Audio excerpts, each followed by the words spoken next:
Yes.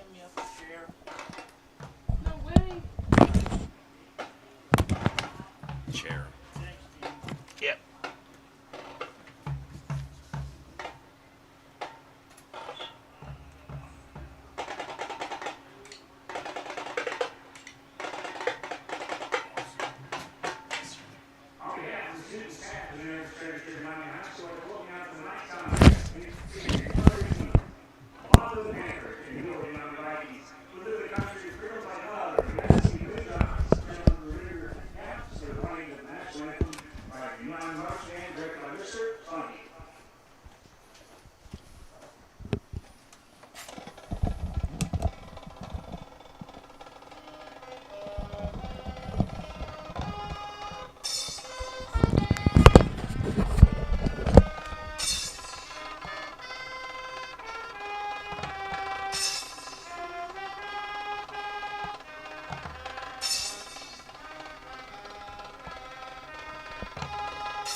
That's the New Miami Marching Band starting out playing the national anthem. Good evening, folks. Joel Sackenheim and Dan Vogt here on the Butler County High School Sports Network. We are here covering Division 7 tonight at Merrifield, one of our favorite venues, as the New Miami Vikings will host the Panthers of Lockland High School.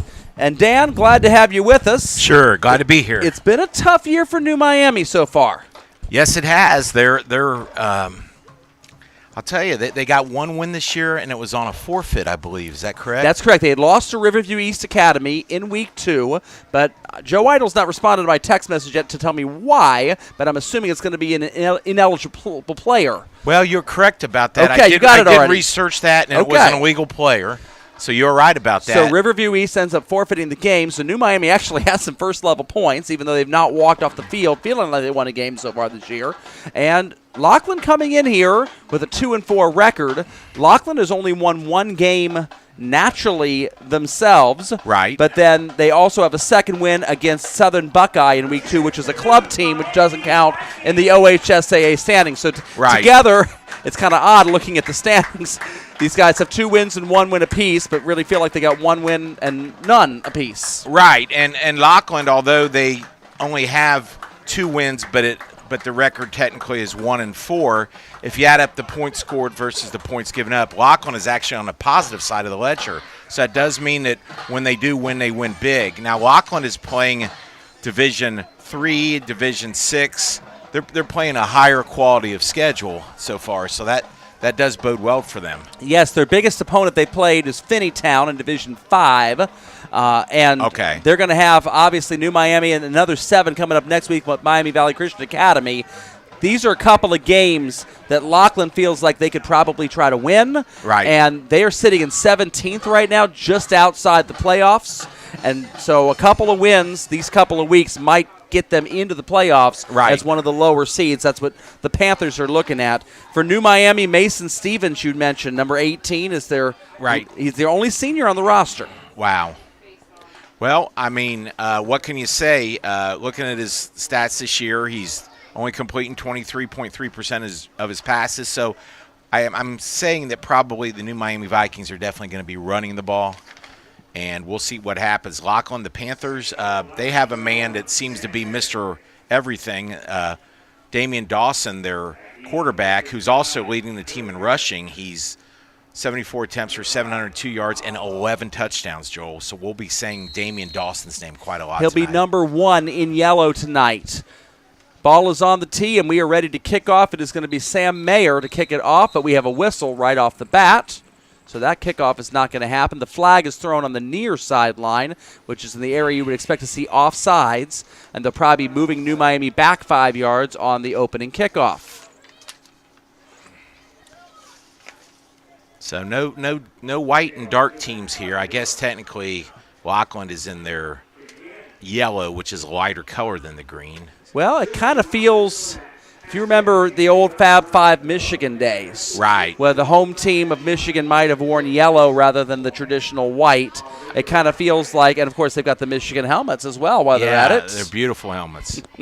Yeah, the uniform police gives them 5 stars. The Buckeye fan over here still appreciates Michigan's uniform game. Michigan has the best uniforms in college football. I like the Buckeyes. I'm a Buckeye. So once again, Mayer's going to put the ball on the tee for New Miami now from the 35-yard line, and Lockland is not all that deep on this thing. It's a pooch kick, and it goes straight out of bounds. Now, that almost looked intentional, Joel. Yikes. Let's do the math here. Where are they going to put the ball here now? Well, I would imagine they're going to spot this ball wherever it went out of bounds, because whatever penalty yardage for high school football, the 30, 35-yard line is nowhere near where this ball went out. And the referees are discussing this as they finally put the flag down at the 44-yard line. I don't think the refs New Miami. Yeah, I don't think what the refs know what quite to do here, as I'm trying to say that. I think it might be the 45, Joel. They're going to start on the opposite side of the field. What a start. Yeah, this is not good field position already for New Miami's perspective. And well, now they're marching this off 5 yards from where it went out. So we're going to be at the 39-yard line for Lockland.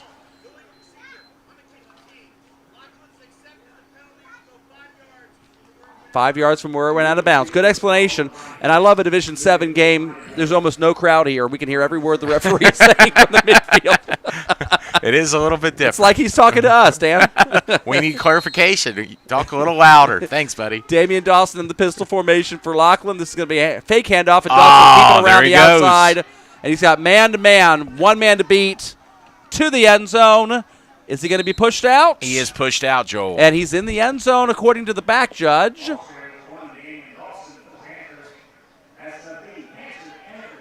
And it looks like he is in. Well, there you go. I said we're going to be saying his name a lot. I just didn't realize he's going to score a touchdown on his first run. That didn't take long, folks. No, it did not. Now, Lockland has a 2-game winning streak against New Miami. Looking to want to make it 3. I love this old school press box we're in, guys. Very much so. Very much so. And we got the grass field, which, that's a rarity these days, Dan. And New Miami, who would have thought that they would be in the forefront of this, because the NFL, with Aaron Rodgers getting hurt, they're all calling for natural grass in the NFL, but I don't think it's related. I think Aaron Rodgers is old. The extra point attempt by Aliou Diallo. And it is through. And so, very early in the game, we're talking 10 seconds into the ball game.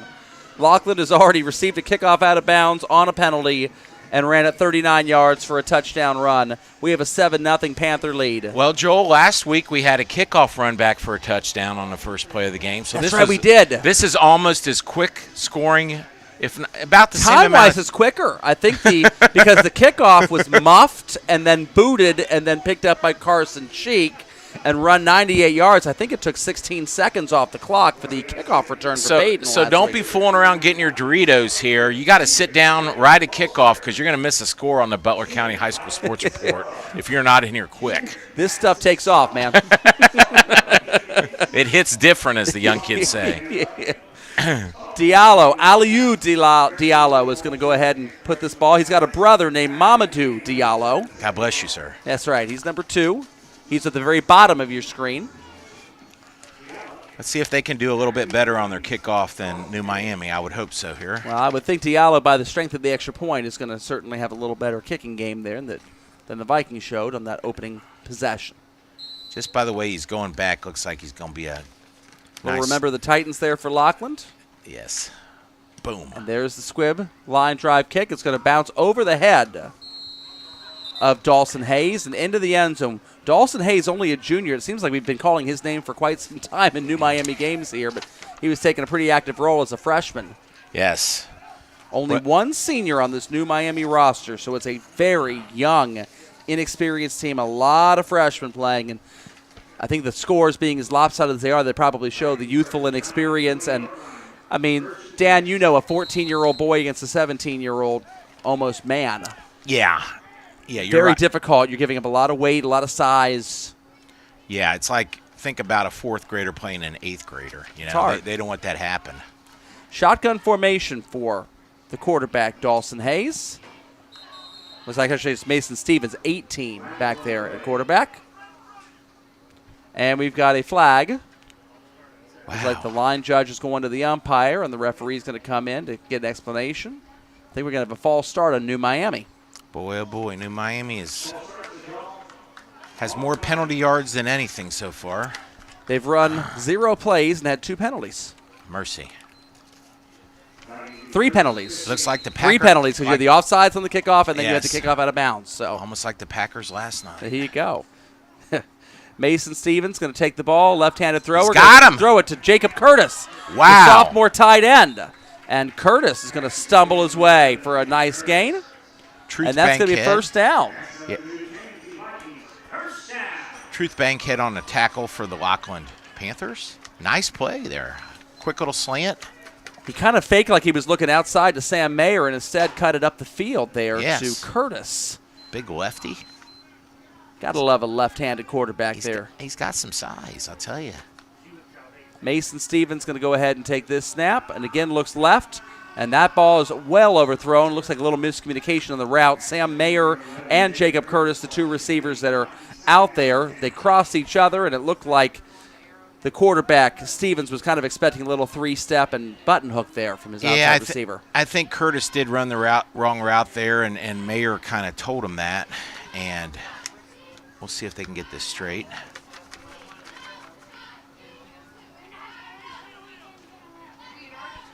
We've got a 2nd down and 10 now coming up. Trying to see, but it looks like on our scoreboard down below, Baden has already taken a 7-0 lead over Carroll as well. Wow. So Rams striking hot, striking first as well. Handoff up the middle. Nice run. Good gain there. Dawson Hayes. 2 first downs for New Miami on this drive. Let's go, boys. And I'll let you say, is it Tenny Ablulaja? Did I say that correctly?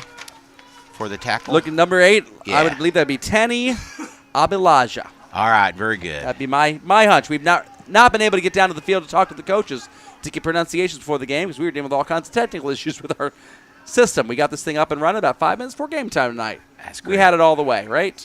Oh, a blitz coming. Stevens trying to outrun him. He's running He's good. outrun most of them. And a good solid hit by Truth Bankhead, the freshman. He gave him a dose of the truth there, didn't he? Well, Mason Stevens couldn't handle the truth, I don't think, on that one. You can't handle the truth. 2nd down and 8 for the Vikings. That was good, Joel.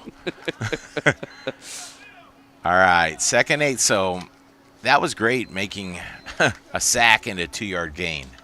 Very resourceful. Yeah, 2-yard gain out of what was looking like a much worse scenario there for New Miami. Shotgun formation, little bigger bunch though.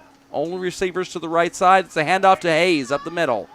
And Hayes is going to run into a massive humanity. It looks like the last one to get up there is Ty Hicks, number 53. Thank you, Neil Sackenheim. The Faja is upstairs tonight, unable to be with us side by side, but he's zooming in and getting all that good camera work like he likes to do. There you go. We're going to have a 3rd down and 7 now for the Vikings. They've had a penchant to throw left on a slant. We'll see how the formation is. They're split on both sides, so either way they can throw it. You got 2 receivers on both sides, as you say, down. Shotgun formation, and Stevens is looking to throw it. Oh! Curtis. He had man coverage. Tenny Abalaja. Abalaja was on him pretty well On the there, as you coverage. could see, but if it would have been thrown accurately, that could have worked for him. It was there. It was there. Definitely there. 4th down. We'll see if New Miami wants to punt this ball deep. Flip the field position a little bit. And from the look of things, it looks like they are going to punt. The deep man is Sam Mayer, the punter. And the deep man for Lockland is Muhammad Tall. Standing tall there in the deep secondary, and this ball is going straight out of bounds. No return here. I think New Miami is very wary of the Lachlan return game. It's like seems all of like these that. balls are hitting the feet and then almost like magnets driving them with Bugs Bunny under the ball to the sidelines here. No penalty, though, to kick a punt out of bounds, so it's a smart strategy there. And it looks like Lockland's going to have much worse field position for their second drive of the game. New Miami did take at least about a minute and a half or so off the clock. We have 10:04 left to go in the first quarter as the Panthers will begin their second drive of the game. So, Joel, we remember calling New Miami games just a few short years ago. The glory days. The glory days. The Robinettes, yes, the and Deonce Duncan. What year was that, 2020? Something like that, 2019-ish. Okay, 19-ish, yeah, just pre-COVID. Pre-COVID. Dawson Hayes going to run after the quarterback, but Bankhead's going to catch this ball. He fumbled the ball! And it is scooped up by the Vikings. Beanbags being thrown all over the place. Hayden Stevens picks up that fumble, and the Vikings have some good field position. There you go. Hayden, Johnny on the spot, Stevens. Nice alert play, falling on the ball. They've basically flipped the field here now.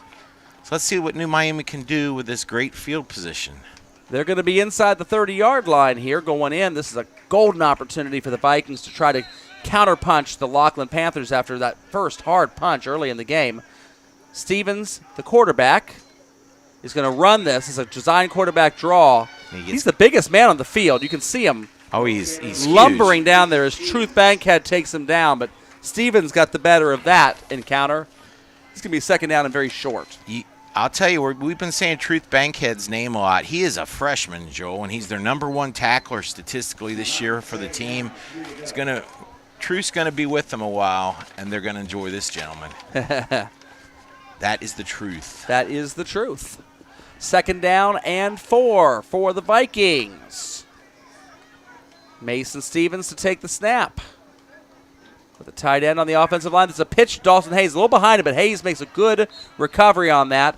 And a couple of Lockland Panthers going to wrap him up there. It looks like that is Tenny Abalaja, number 8, and Johnny Minton, number 34, coming together. A lot of these players in Division 7 will be playing both ways tonight, Dan. Oh, they certainly will. I mean, I believe the punter is the #1 wide receiver and the #1 tackler. It's amazing. 3rd and 3. What do you think here, Joel? I'm going pass. Looking at the defense, it looks like it's a 6-man box. Maybe you try to run it and see if you can get half it. And there's Stevens. He got it easily. He got all of it. And he's brought down by Hollis Hill, but nowhere near soon enough. And the Vikings are in the red zone. That's right. I feel like we need a sponsor for the red zone or something like that.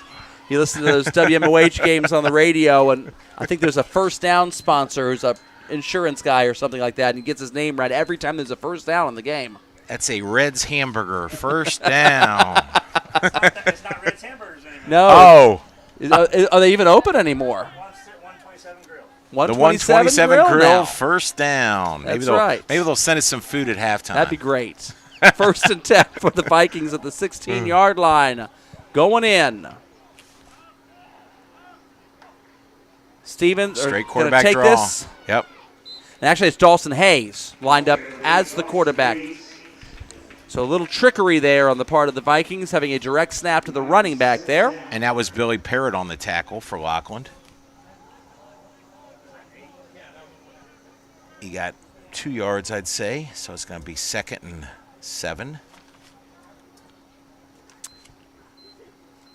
Second down for the Vikings, and it looks like you've got Hayes and Stevens next to each other again in the backfield. We'll see which way Stevens wants to go. He's got man coverage on the far side. Blitz straight up the middle. He's looking to roll left instead. This is an incomplete pass on a hook route. Looks like it's intended for Jacob Curtis, the tight end. So big 3rd down coming up here for New Miami. And they have had extreme trouble scoring this year, so let's see if they can dent the scoreboard. Looks like that Baden opening touchdown tonight was Carson Cheek on an 85-yard opening kickoff return. That's 2 weeks in a row for the Baden Rams. With I think if they scout the Rams, they might be kicking it out of bounds. Yeah, they might do what New Miami did. A New Miami style. You got They're it. not giving up a run back no matter what. 3rd down and long. Now, New Miami's kicking game is not the strongest in the world. You got 2 downs to get this. Blitz coming. Big hold. Not called. Ball thrown. Intended for Sam Mayer. The center basically turned around and just grabbed a fistful of jersey to prevent the nose tackle from absolutely pummeling Mason Stevens. I don't know how the referee didn't see it. It was as obvious of a hold as I've ever seen. Yeah, it was 4th and 8. He let him get away with that one. You were right. So if they tried the field goal here, it would be a 31-yarder. But as you just said about the kicking game, they're going for it. Big play here for New Miami. If they don't get this, they at least give Lachlan terrible field position, but you'd love to be able to capitalize on having such tremendous field position. 4th and 8 is not going to be the easiest thing in the world. I would say watch the lower side of your screen here, folks. He's going left. He's looking left. He's looking for Curtis. He's got him, and it's off his fingers and incomplete. Ooh. And the drive is going to come up empty. I like the decision, Dan. I do, too. Tene Ablaja with the big hit. But it was off the fingertips. It was definitely a catchable ball. Threw it a little hot, but you got to catch that ball. It was there to be had. 1st and 10 for the Panthers now as we have creeped down to 7-16. This first quarter really hasn't moved all that quickly, Dan. Yeah, we've had a lot of passes, so that'll stop your clock. So once again, Damian Dawson on the field as the quarterback. He's in the shotgun, shotgun formation. You said Dawson with a Boston accent. Dawson. That's right. That's right. Al Michaels, it's good. Man in they motion. got away with a false start there. Another fumble. Looks like that's Aliou Diallo, the kicker. Yes. / running back / wide receiver / defensive back. Gotta love Division 7 football. He's the kicker, the punter, the defensive back, and the #1 wide receiver. Yes. Also hands out amoxicillin at the pharmacy for the weekends. There you go. Any toothache, see that guy. That's it. 2nd and 10. So hey, no Lockland's gain. Panthers has great canines. You always appreciated that when they came up on the nice fangs on the logo. 2nd down and long for Lockland. And a handoff up the middle again. This is going to be nice power. Looks like Billy Parrott. Billy Parrott. I mean, he was doing ring around the rosy with the defense, swinging him around. That gain didn't look like it was going to be much at first there, Dan. No, it looked like it was going to be a loss, and he got 3. So that makes a more workable 3rd down. It's still 3rd and long, 3rd and 8. We're down to 6 minutes and 16 seconds to go. Beautiful fall evening, a little chill in the air. Trees are starting to turn colors. This is my favorite time of year. It's Joel. a great time of year. It really is. We don't get spring in Ohio, so this is as close as we CCS get. grade school basketball starts up next month. We're just around the corner. Get to see my girls again. Yeah. Oh, we have a delay A of flag. game. Offsides on New Miami. My bad there. This is not what New Miami wants on 3rd and 8. You're going to give a much more workable 3rd down to the Lockland Panthers now. So what is the difference between encroachment and offsides? That is the question. Encroach is where you touch them. Okay. Offsides is just you're in at the snap. Now, in high school football, there's virtually no difference because they're going to the blow ref called it dead. Encroachment. It made him sound more intelligent. They're going to blow it dead either way in high school. In the NFL or college, you get a free play on it That's if they're in the neutral zone at the snap of the ball. Okay. Well, 3rd and 3. So the whole playbook's open for Lachlan now. Delayed snap. Oh, yes. Throws behind but caught by Parrott. And Parrott squawks his way past the 25-yard line. There was a cracker over there, and he wanted it, and he got it. First down. Woo. Good times, Joel. He's a junior, running back, linebacker, and he's contributed nicely already on this drive. Yes, he has. 1st and 10 for the Panthers. Again, Lachlan looking to get a couple of wins if they can tonight, and Miami Valley Christian Academy next week is a 1-win opponent as well. These are games that Lachlan feels they can win and put themselves in playoff Straight position. up the middle. He could go. This is Parrott. Parrott is flying. Past the 30. He is gone. Parrott is flying indeed, Danny. Touchdown. Hey, I Except didn't even the flying part. I didn't even equate it with a bird. I just said it. Accept no imitations. That is a touchdown for the Panthers. Billy Barrett. Billy Parrott. Wow. You can see the speed there. The number one receiver on the squad, who is a running back, who is their wide receiver one also. Billy Parrott. Looks like Diallo, the kicker, has got it lined up there for the extra point as Dawson's going to hold this thing.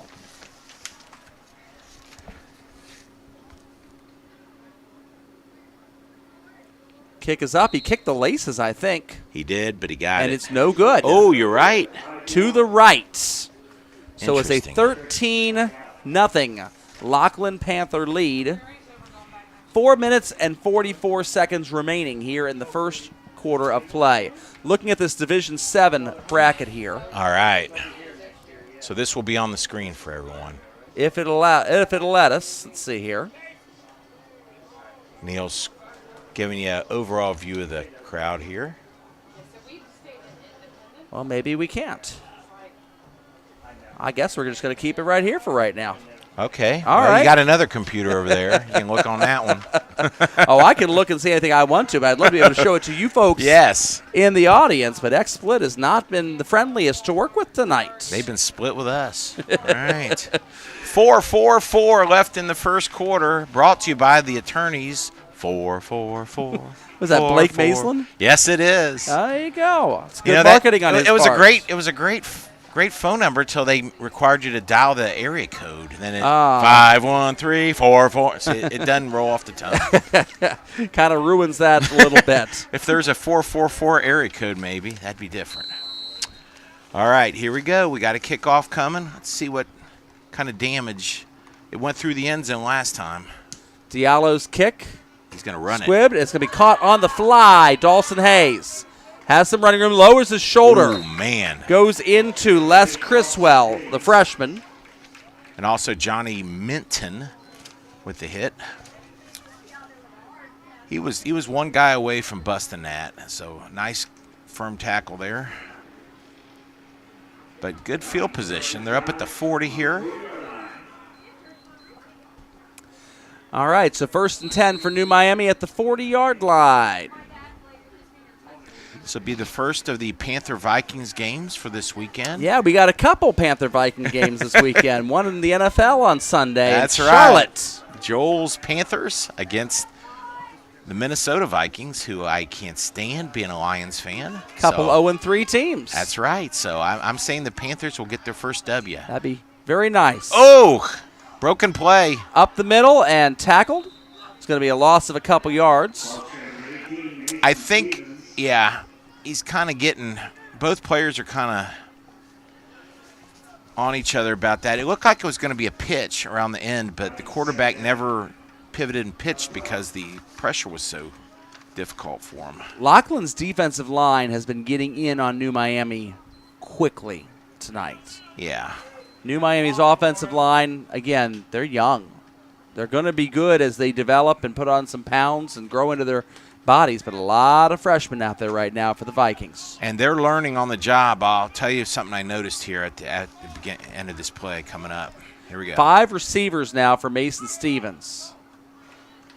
Ball is snapped, and he's Boom. immediately under pressure, and that's Truth Bankhead. He's a freshman playing this way. It's amazing.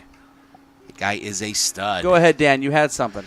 I noticed when the New Miami broke the huddle, all the linemen have the little wrist flap where it has the plays on them, and they all looked down and looked at the wrist. So obviously they might either have a huge playlist they have to memorize or they don't have it quite memorized yet. So that was something interesting to me. I usually only see that with a quarterback, not a lineman. Not the whole offensive line, yeah. Right.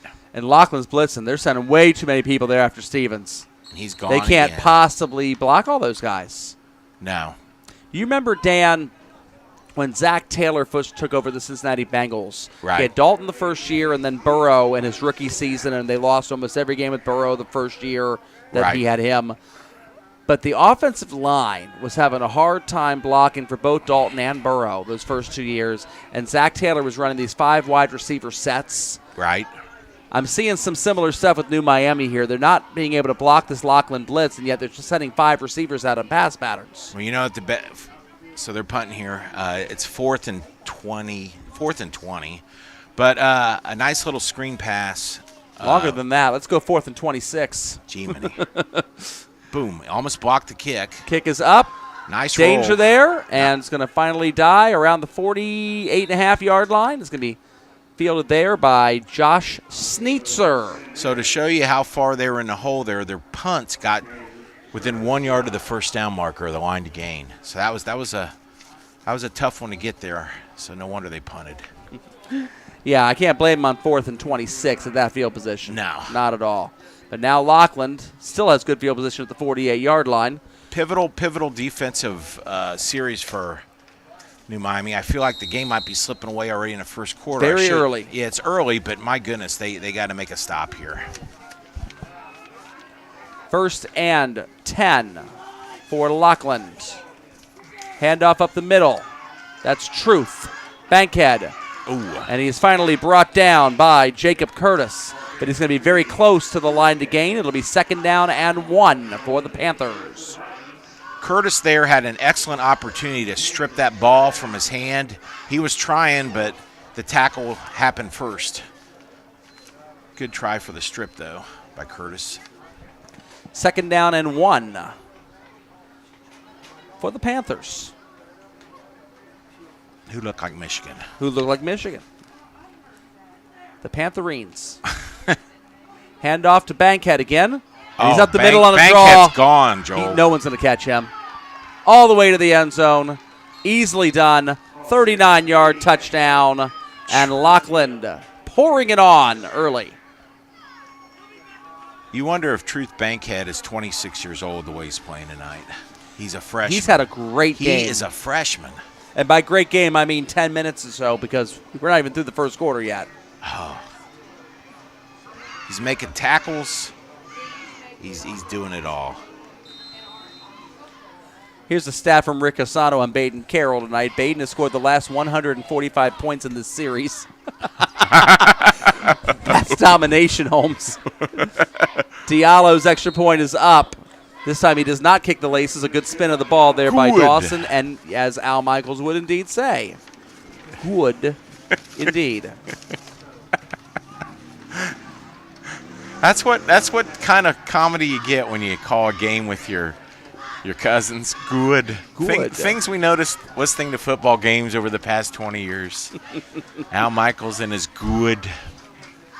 Al called a pretty good game last night. For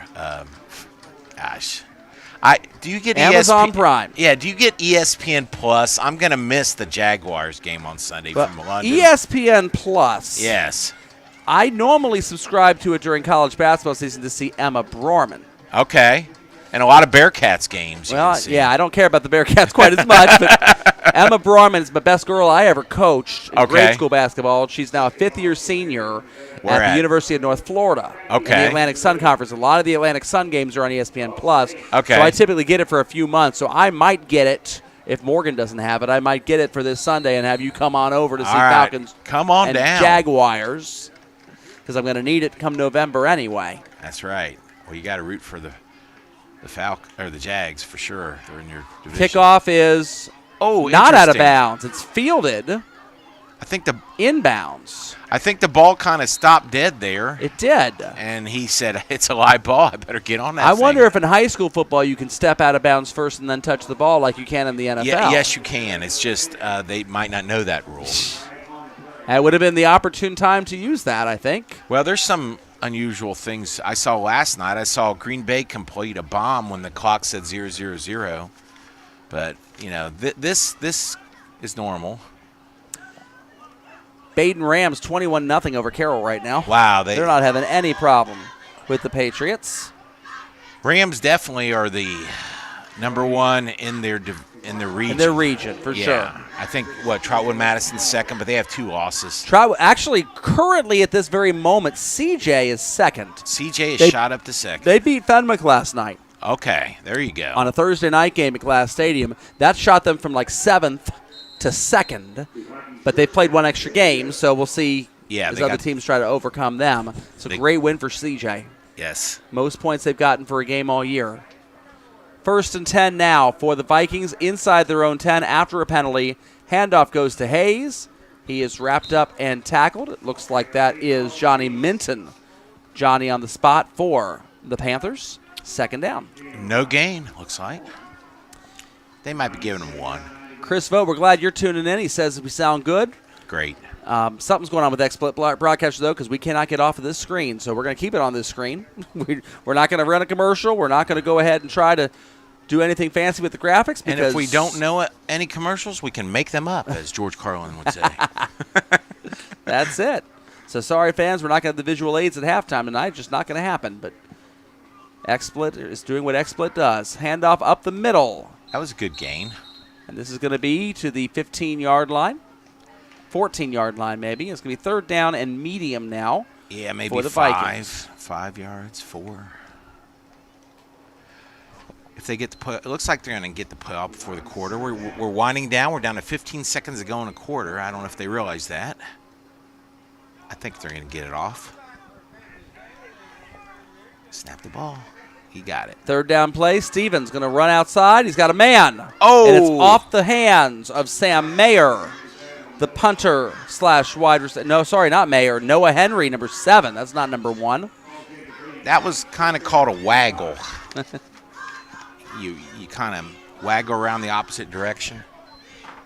I know. I said the same thing. Have you done the same thing? That was a waggle. The 7 and the 1 look very similar with the font. Yeah. Dan, you just cannot beat a square number. That's the thing. You just cannot beat a square number. We have reached the end of the first quarter, by the way, so they're going to switch sides before this punt. The Lockland Panthers have a 20-0 lead over the Vikings of New Miami, and they're going to be getting the ball back, coming back the other way. Looking at some other Butler County scores, it looks like Lakota West has a 17-0 lead over the Oak Hills Highlanders in the first quarter of that game. Looks like Princeton has a 7-3 lead over Fairfield in the second quarter of their game. Hamilton up 8-0 over Middletown. Got to love Arvid Crouch being aggressive there at Barnett Stadium and going for 2. Or maybe it was a blocked extra point and he ran it in. You don't know. Eaton with a 14-7 lead at the Hornets' Nest against the Monroe Hornets. That's a game that if Monroe can pull off, it would be worth a bunch of second-level points, but it's not going to be easy for them. Madison is down in Germantown 14-0 to Valley View in the second quarter. The Spartans 6-0, undefeated on the season, and number 1 in Division 5, Region 20. Now, I can ask Joel Sackenheim, Mr. High School Football, a random question, and he'll know it, guys. How's the St. Mary's Rough Riders doing this year, The Joel? Rough Riders have been really struggling compared to normal. They are very down in the Western Buckeye League. Oh, that's too bad. They're not as bad as Lima, Shawnee, and Ottawa Glandorf, who've been the basement of that league this year. But they've been hanging around 7th or 8th place, been getting beaten by teams they've historically beaten themselves. They were awesome last year, let me tell you. Goodness. Baden saw them a couple years ago in a regional semi. Here's your punt. Short punt. Truth going to field it at 20, and he's going to take this all the way back to the end zone. Touchdown, Lockland. Wow. Truth Bankhead with a 20-yard punt return TD. You don't have that call every day. I honestly think that New Miami was waiting for the ball to hit the ground, and then they were going to – and Truth Bankhead said, I'm going to catch this on the fly. And just take it. Smart play. Wow. You're right. You don't see that very often, a 20-yard punt return for a touchdown. Lockland in fine shape right now. Yes, they are. And it looks like, are they going to go for the extra point? Or are they going to go for 2? Line looks like they're going for extra point. There comes the kicker onto the scene. He's a little tardy. Yeah, there he goes.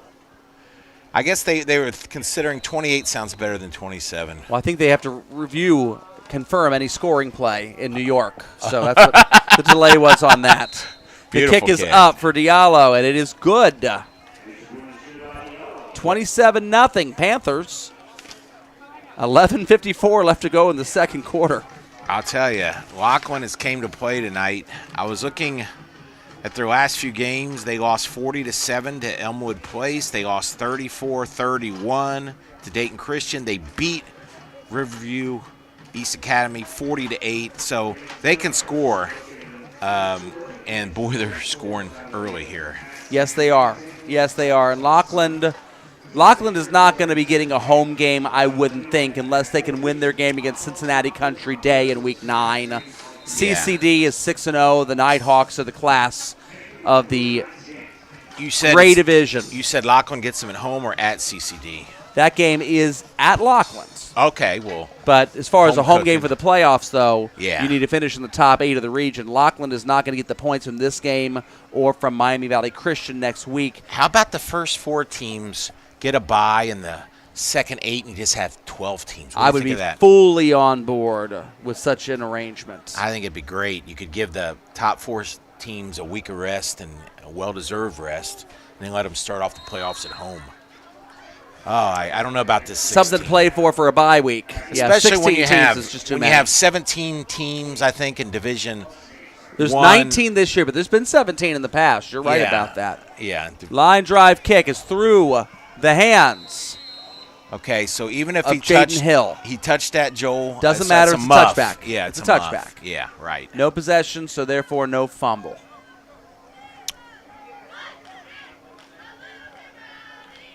Thank you upstairs, Neil Sackenheim. You're following the game, doing great camera. We miss you here in the booth, so yeah, maybe we'll get Neil down here for a few plays in the second half. You know, if he does, that'll be the time they throw it 50 yards downfield. You weren't there for the bathroom break at Jackson 2 weeks ago. No, I was not. Oh, my gosh. What happened? 1st and 10, as I'll kind of narrate this alongside this drive here. Okay. We were at Jackson covering Ross and Jackson 2 weeks ago. I had Dan Conway with me on the call for that game. We've not met yet. It's going to be a handoff up the middle, it looks like, to Dawson Hayes. Nice And run. he's tackled by his number's sake, Tenny Abalaja, number 8. Boy, we're saying a lot of the same guys. They're going both ways, though. That's what's great about Division 7. Love it. These kids play hard. So anyway, Dad is on this Jardiance drug. He's on several pills, but he's on that one, and that causes you to urinate frequently. TMI, but well, go ahead. But it does. I mean, that is a side effect of the drug. And absolutely. Yes, Dad was running the camera for that game. Oh, no. You can see where this is going. Handoff to Hayes up the middle. Gets a couple of yards only. And so he thinks he can make it till halftime. That's his plan. Right. He's got about a minute and a half left to go. He's starting to kind of stand up and do the dance a little bit, but he's going to be able to stretch and make it. And all of a sudden, Ross decides to take a timeout. They come back out of the timeout, and Dad is about ready to bust, and he looks at us, and he zooms out as wide as he can on the camera lens. Now, Ross has thrown the ball 12 times all season up to this point, right? Yeah. Because Coach comments that Ross does not like to throw it. This is a run up the middle by the quarterback, Stevens. Nice. First down for... Wrapped up by number 59, who is not on our roster. No, he's not. So we can't give him credit, but nice play, 59. So, yes, Dad zooms out. Hey, it's going to be a short run. It's 3rd and 20 anyway. Ross is going to run a draw play. Going to hurry up and go to the bathroom, zoom out as wide as he can. Wouldn't you know, Ross breaks off like a 60-yard pass play, and it goes off frame. And Dan Conway is jumping over the counter to try to move the camera. There you go. Go, Dan. That is my dad's luck, though. Flip a go. coin. He will be wrong 9 out of 10 times. Hand up the middle. And the 10th time it'll land on its edge. It's exactly that's about Dad. That is Dad. Back to the game here. We love you upstairs, Neil. Yeah. Thank you. All right, 2nd down and 10. Or they might give me a yard on that. The scoreboard says 2nd and 10. I'll give him a yard. We're down to 9:55 to go here in the first half with a dominating performance by Lachlan. The Panthers, New Miami, trying to dent the scoreboard here. Let's see what they can do here. Shotgun formation. 2 receivers to both sides here. It's going to be a pass or a quarterback draw. There you go. It is your quarterback draw. Stevens tries to tuck it inside and wrapped up and stopped.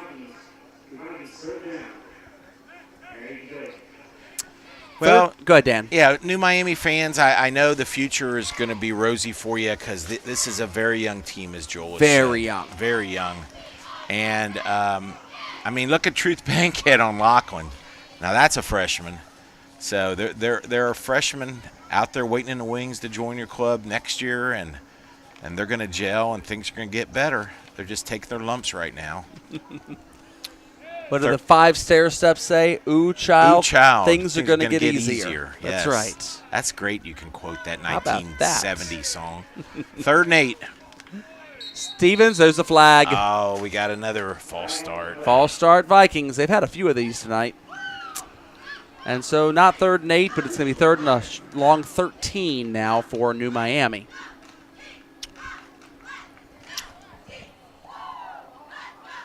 Dad's going to zoom in on the – look at Dad. This is great. Eaton, 14-7 over the Monroe Hornets in the second. Monroe's hanging in there. The Princeton Vikings and the Fairfield Indians, there's a good game. Princeton 7-6. We don't know if the Indians missed the extra point. No, it's 2 field goals. 2 field goals. 2 field goals for Fairfield. Oh, we got a 15-yard penalty on top of this. So you've got a false start and then an unsportsmanlike conduct. We're going to march 20 yards worth of penalties out here. Off of the we Vikings. don't know what was unsportsmanlike about that. Maybe some harsh words there by the Some coach. chatting, says the Howards. Somebody lost their cool a little bit. And I know this is Susan Howard because I see her all decked out in Kansas City Chiefs attire. How about them Lions in the opening season? That was pretty. No! Yeah. Oh no! I'm a Lions fan. Wow! It helps when Travis Kelce doesn't play. It does, I'll or tell you Chris Jones. And Chris Jones. Yeah, it but does. we were missing 3 guys too. That does help. The Lions came with a great game plan that they executed very well. 3rd and an eternity. Oh, he's got him! What? He can The go! run. He is gone! Sam Mayer is going to make it all the way Sam, put that ball away. to the house. Woo. From over 80 yards away on 3rd and forever and a day. Good for you, New Miami. Good for you. And the new band director, Mr. Funky, strikes up the fight song. Funky Town. Funky Town Bum, ba-da. Won't you take me in the to- village. New Miami has never been known as a funky town, I don't think. I don't think so. No. More like I got friends in low places, maybe. Oh, no. Oh. Hey, I like Garth Brooks. I do like Garth Brooks, too.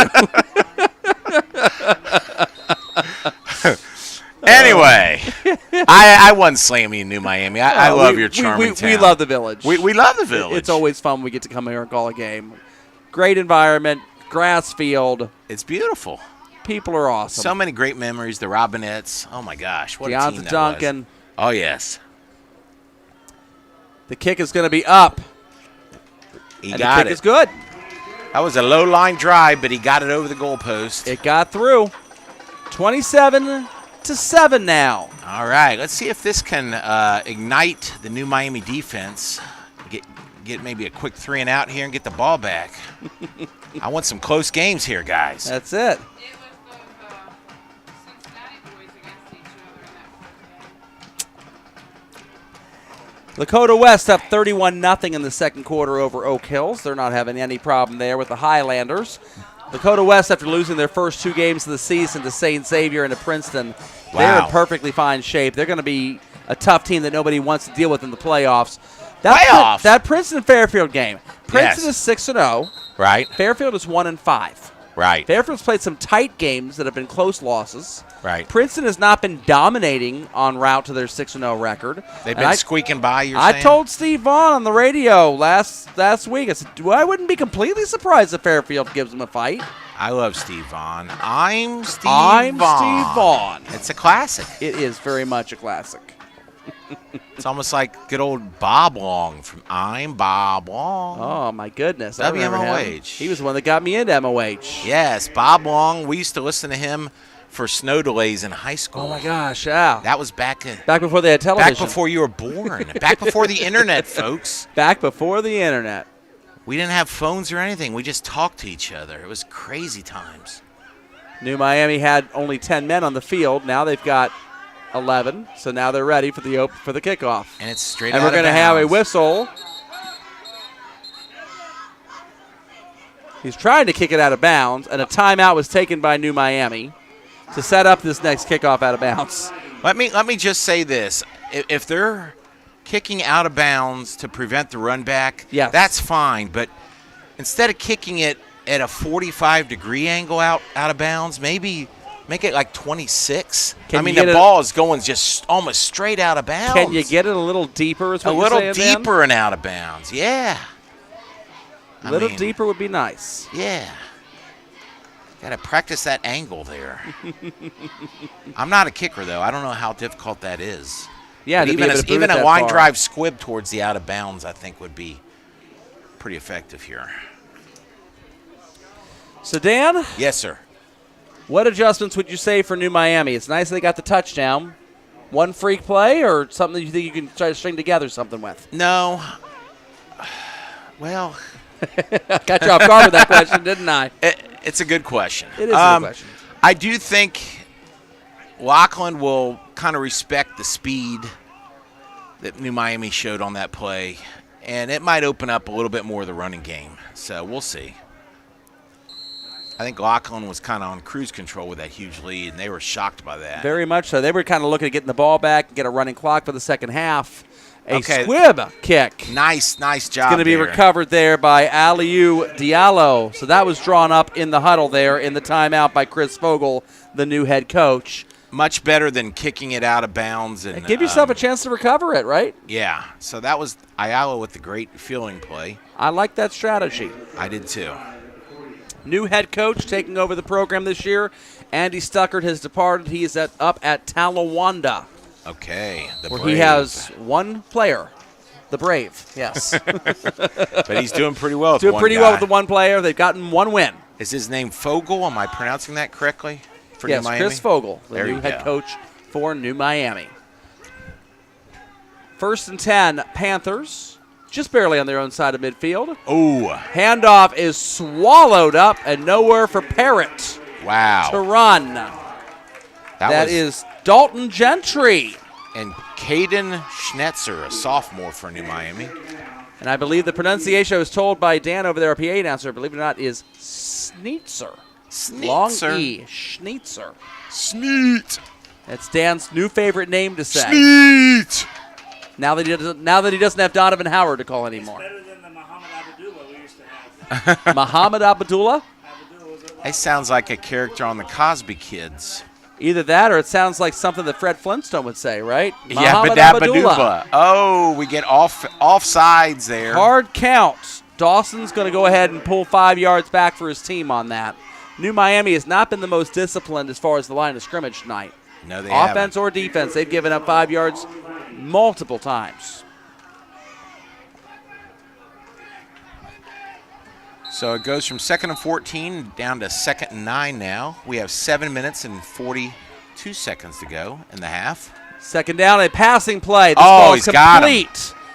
Complete to Diallo, the wide receiver slash kicker slash running back slash defensive back. Has the first down. Amoxicillin salesman. Slash amoxicillin salesman, that's right. Yes. And little guy number 7 on the tackle there for New Miami.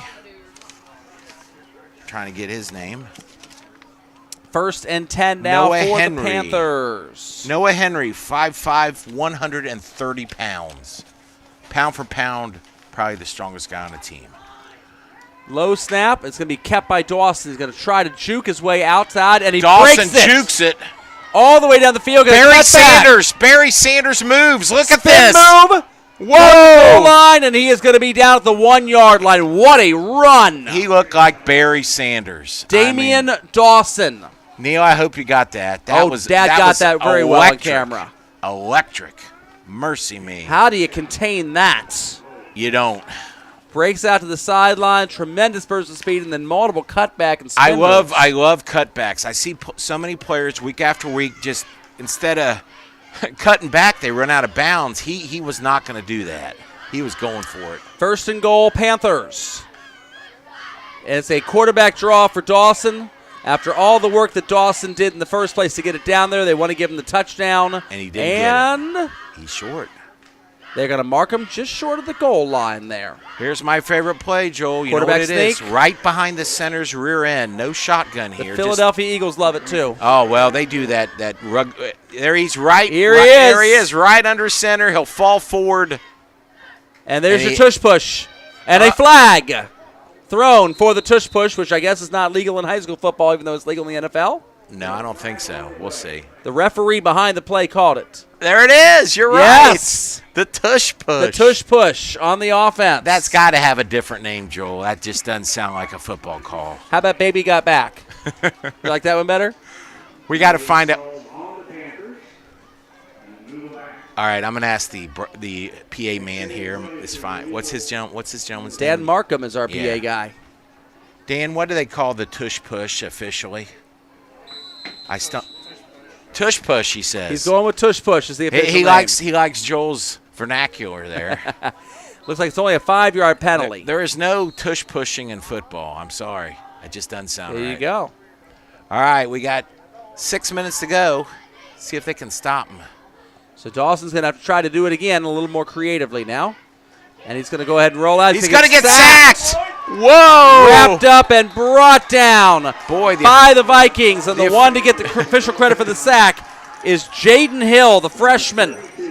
Now, 5'9", 150 pounds. Now, one thing I notice about high school football is when that quarterback's wrapped up, you don't see that whistle very quickly. No, you don't. They were square dancing about 8 yards. He was still trying to break it there. Yes. Well, they know the electricity of the quarterback there. This will be a 3rd and 20. What a defensive stand. They had the ball down at the 1. The ill-advised tush push. I still can't say that. 3rd and 20. The ill-advised, can I touch your butt and help you into the end zone? Baby got back. Baby got back. 3rd and 20. Right. Baby got quarterback. 3rd down and goal. He's throwing it up high. He's got man coverage. And it's just short. That was a catchable ball there. The receiver on the play was Tenny Abalaja. Tenny wanted a flag there. He did. But he did. But in all due respect to Tenny, the new Miami defensive player did not turn around to look at the ball till the very end, but he did, but the ball was fluttering to the right. So, I mean, I see no penalty there. 4th down, they're going for it. 4th and goal. Too far out for a field goal. They don't want to try a 37-yarder, and I can't say as I blame them. And so we're probably going to see a throw to the end zone. Look for man coverage again, maybe the same play. Dawson's going to try to run it. Can he get all the way to the end zone? He's Breaks trying. a couple of tackles. And he stopped. He's not going to make it. There's your forward progress, and the Vikings will take over the football. Tackled by a murder of Vikings. Ooh. Pillaged by the Vikings, shall we say there. I know the term murder is a group of some kind Crows. of animal. It's a It's group of crows. crows, There yeah. you A murder of crows. go. So, Looks like Landers with a 2-yard touchdown run for the Middletown Middies, and they kick the extra point. So it's an 8-7 game between Hamilton High School and Middletown with 4 minutes left to go in the second quarter. Baden leading 28-0 over the Carroll Patriots. And that Princeton-Fairfield game is now in the second quarter with the Princeton Vikings leading Fairfield, the Indians, 14-6. 1st and 10 for the Rams. So that call is called helping runner interlock blocking. Helping runner interlock blocking is the official call. No wonder they call it tush push. Tush push. Up the middle for Mason Stevens. Thank you for that clarification. Dan Markham, always on the spot. I'm going to call it aiding the runner. Aiding and abetting. Yes, that's right. Here's the Baden score, Dan. For Columbus St. Francis de Sales, they are losing 24-7 Okay. to the Tornadoes of Dover. Okay, over the White Cliffs of Dover. So Dover by 17 over DeSales. So no up in second Columbus. level points for Baden in that game tonight. Nope, not unless DeSales can come back pretty big. Okay, so it's going to set up about 3rd down and 6 here for the new Miami Vikings. We're down to 4 minutes to go here in the second quarter, and the score is 27-7 in favor of the Lockland Panthers. It's like Alex Ritzy in the Baden-Carroll game has thrown his first interception for the season. Oh, my goodness. It not happened often. It took him that long. To week 7. Wow. The Big Blue, I don't think we've had an update. It's been in the first quarter for a long time. They're still leading the Middies 8-0. Well, it's 8-7 now in the second. 8-7. There you Skip go. Weaver's got that tweeted, but score stream has not caught up to that yet. Stevens going to try to scramble. He's past the line of He's scrimmage. throwing it Oh, my incomplete. goodness He was kind of running gracious. parallel to the line of scrimmage. Remember, Dan, we got that awkward angle. We're right at the 50-yard line. So That's right. that's why from this angle in a soccer game, I'd never be able to fully call offside. Same idea. It's kind of a bit of a diagonal angle on the play. That's right. Regardless, we're going to have a punt for the Vikings, and Lachlan's going to get the ball back with 3:26 left to go. And Lockland kicked off, so they have a 2-for-0 possibility if they can have a nice little drive here and then get the ball to start the second half. So that's why that was a critical drive for New Miami. And he's waiting right there at the 40, so he's not anticipating a long punt. High snap, he pulled it down, and he just got it off. Pretty nice kick. He didn't get the roll he wanted. Unfortunate bounce for the Vikings. And Lockland, how many possessions have they started on this side of the 50 tonight, Dan? It's been several. I'd say 4 or 5. Yeah, Lockland has had every bit of field position advantage all game long, and that has also aided them quite a bit. It's like Ross and Edgewood at Kumler Field are tied 14-all. That's a couple of one-win teams in the Southwestern Buckeye League now. They're not in the SWAC anymore. Yep. But they went together, so they still are a conference game. It's like halftime at Stargell Stadium. Taft leading Big Red Hughes 21-7. Big Red Hughes, the team that Baden beat earlier this year. Let's see if Damian Dawson can do something here for Lockland. He's done it all tonight so far. Handoff on the sweep to Tall. And there's a flag behind the play. Tall is going to run down the sideline. And another and a flag. second flag. He's going to get into the end zone, but I would bet anything, half of my house, that this is not going to stand. And I'll bet the other half for you. Oh, thank you. Better than other parts of nature that you and I have been known to bet at various points in time. Holding, Lockland. Declined. Holding, Lockland. Accepted. I'll bet you the one they accepted, Dan, was the one that was at the 37-yard line and not the one way downfield. That is good. Good strategy on that one for New Miami. Take the one that's farther back. It's too bad they can't use them both. We'll do the cumulative, sir. Is that an option? Can we take all 20 yards? No, we cannot. First down, and it's not 18, quite 20. Yeah. 18. Not quite 20. Clock is running, so they don't realize it. Now they're breaking the huddle. We're down to just below 3 minutes left New to go in the Miami second is saying quarter. tick, tick, tick, tick, tick, tick, tick. Thank you, Chris Berman. Pistol formation now for Dawson. He's got Tall, the running back, behind him. That's actually not Tall, that's Bankhead. Bankhead is swallowed up. The Panthers have had an array of running backs carry the ball tonight. We've seen Bankhead back there. We've seen Tall back there. We've seen Abalaja and Diallo and Parrott. But not D'Angelo Williams. But not D'Angelo Williams. That's right. One of the greatest Panther running backs of all time. That's right. You can name a few of those guys. Yes. I see Abalaja, and I think Tishmanga Biaka Batuka. Ah, the great old Panther running back. boy, he tore up the Buckeyes. early one year. days. Oh, he was a Michigan boy. He was a Michigan boy. Well, those were these same helmets. Oh, my goodness. Second down and long for Lockland. And a whistle. We got a And a timeout. timeout for New Miami. And this timeout is brought to you by the Butler County High School Sports Report. For all your Butler County needs, tune in weekly to the Butler County High School Report, whether it be Joel Sackenheim doing the game, myself doing bad commentary, or Neil Sackenheim doing the camera work. We're here to provide you with the best high school football available in Butler County. You like that one? I like that one. Thank I like you. that one. We've been talking a lot about amoxicillin tonight. I'm going to be visiting Dr. Dan Vogt in about a week and a half. See, it'd be against HIPAA if he would say it, but I can say it because I'm going to be paying him a visit. Oh, thank you, sir. We don't And, want to violate HIPAA. That's right. You can't violate it against yourself, right? No, you can't. Kind of like a Catholic going to confession. The priest can't tell anybody what's happening, but the penitent can. That's right. And nothing better to make you feel penitent than needing a root canal on tooth number 13. Lucky 13 for you. Lucky 13 on the mesial buccal corner. Oh, all the dentists out there are just going, this is crazy. All right. Joel, what do you think here? You think the Vikings can hold them here? Well, it's second and very long. I'd be running the ball if I were Lachlan. Just see if you. Oh, this is going to be offsides. Oh, yes. And that's Caden Schnitzer jumping off sides, the sophomore. Schneitz! And that's My going to favorite help name. out the Panthers. That's 5 what the coach yards just worth. yelled. He was. Man, You can't give him the yards. I'm trying to remember a game where I've seen this many false starts and offsides. It's been a lot. It's been pretty ugly.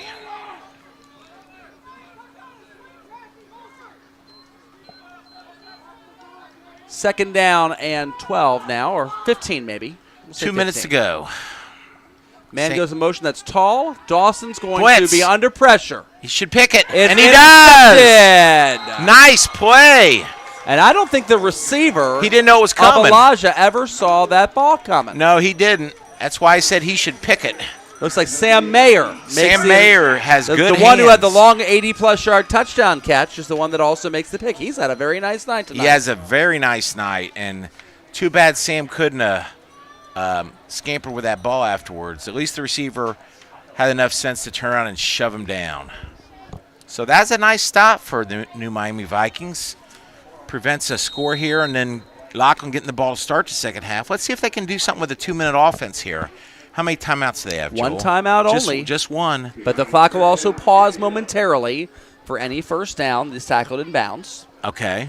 And obviously anything that goes out of bounds will stop the clock as well. Okay. So they're on the far hash. Let's see if they throw to the short Stevens side. going to roll it to the far side. He's going to throw it and overthrow it. He had two guys out there in the same area. I'm going to go Noah Henry as the intended receiver on the play. He kind of bisected the angle there. Went between both of them.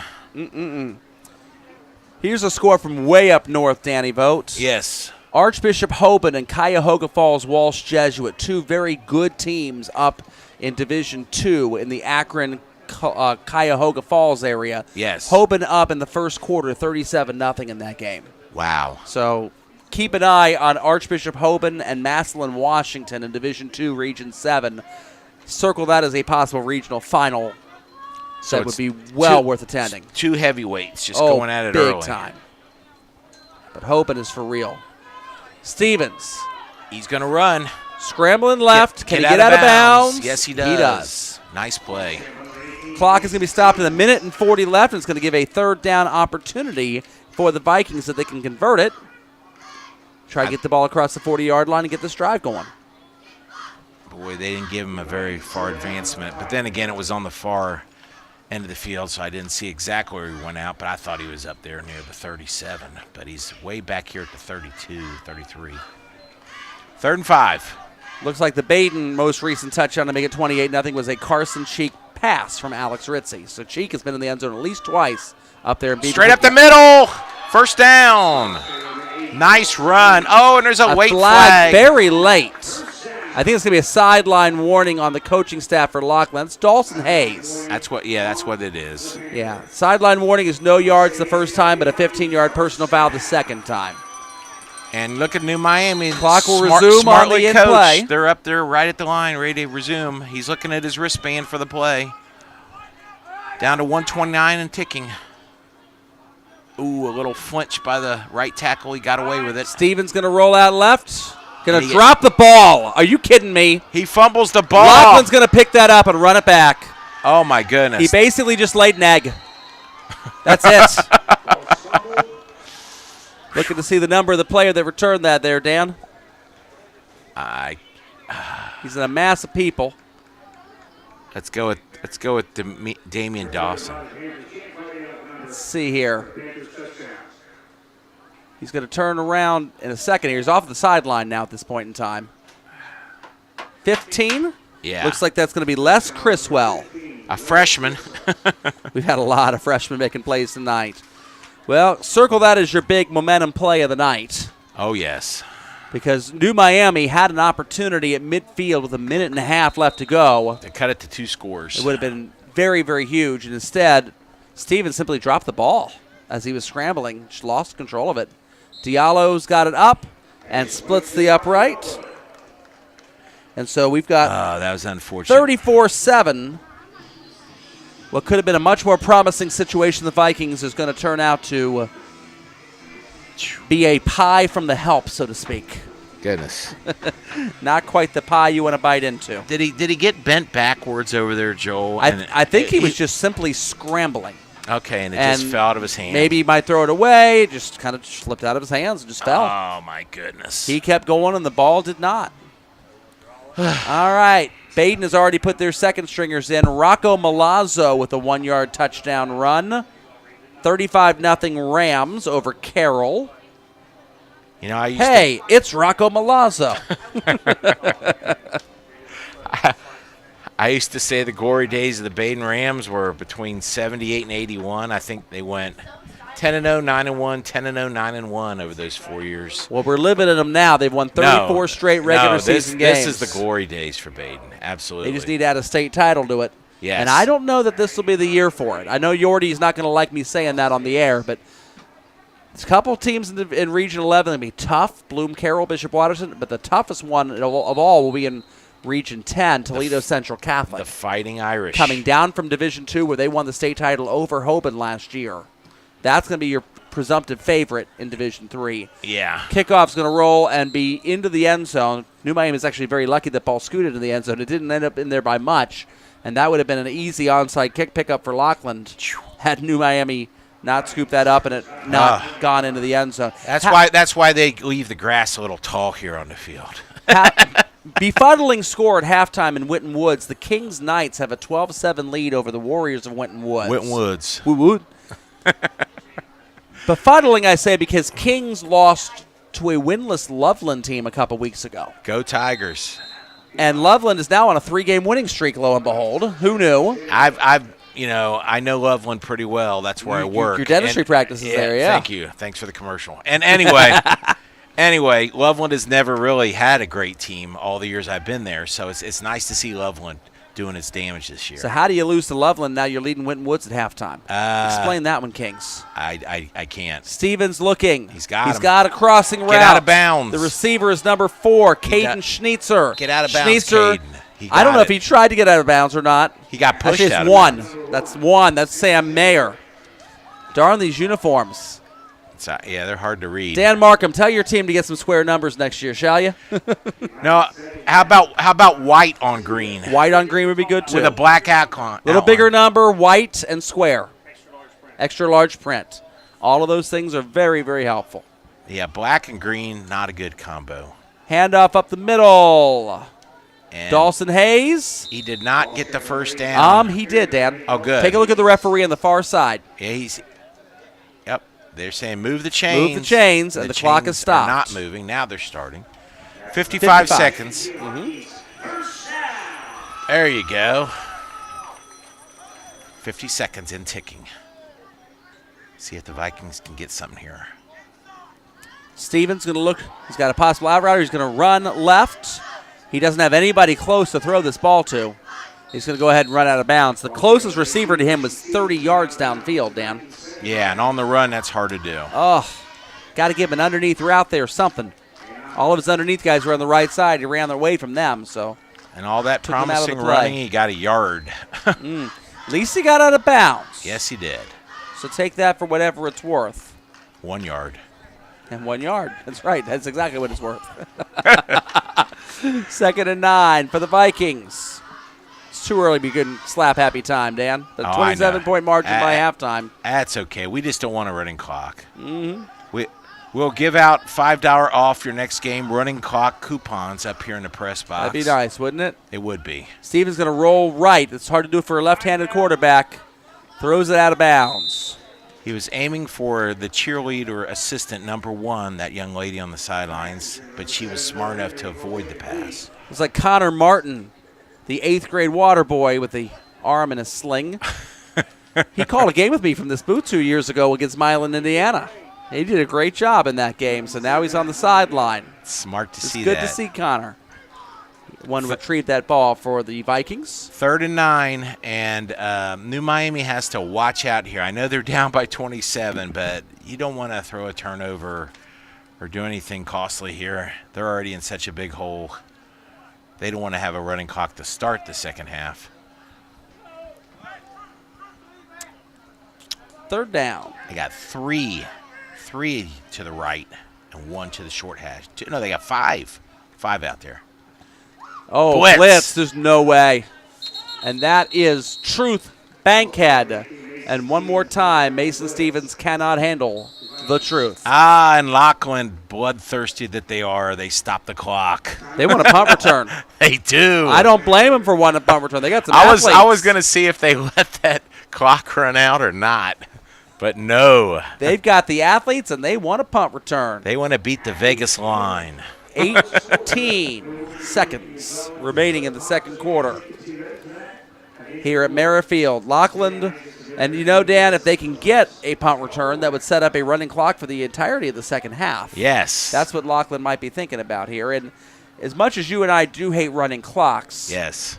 I will say of all things, Division 7 seems to be where it makes the most sense. Yeah, because the kids go both ways. Who are you going to put in? Exactly. You're going to put in your The second same guys. Your second your second string wide receiver, who usually is on the field on defense all the time. There's just no, yeah, I mean, Yeah, well, these guys are all going counting both the ways. rosters. I mean, not a ton of players. Dan's taking off his shoes as he's counting here. 24. So 24 for Lockland. 24 for I think Lockland. New Miami might even have less than that. Yeah, I'll count them up too. 4th down as a punting situation for Sam Mayer.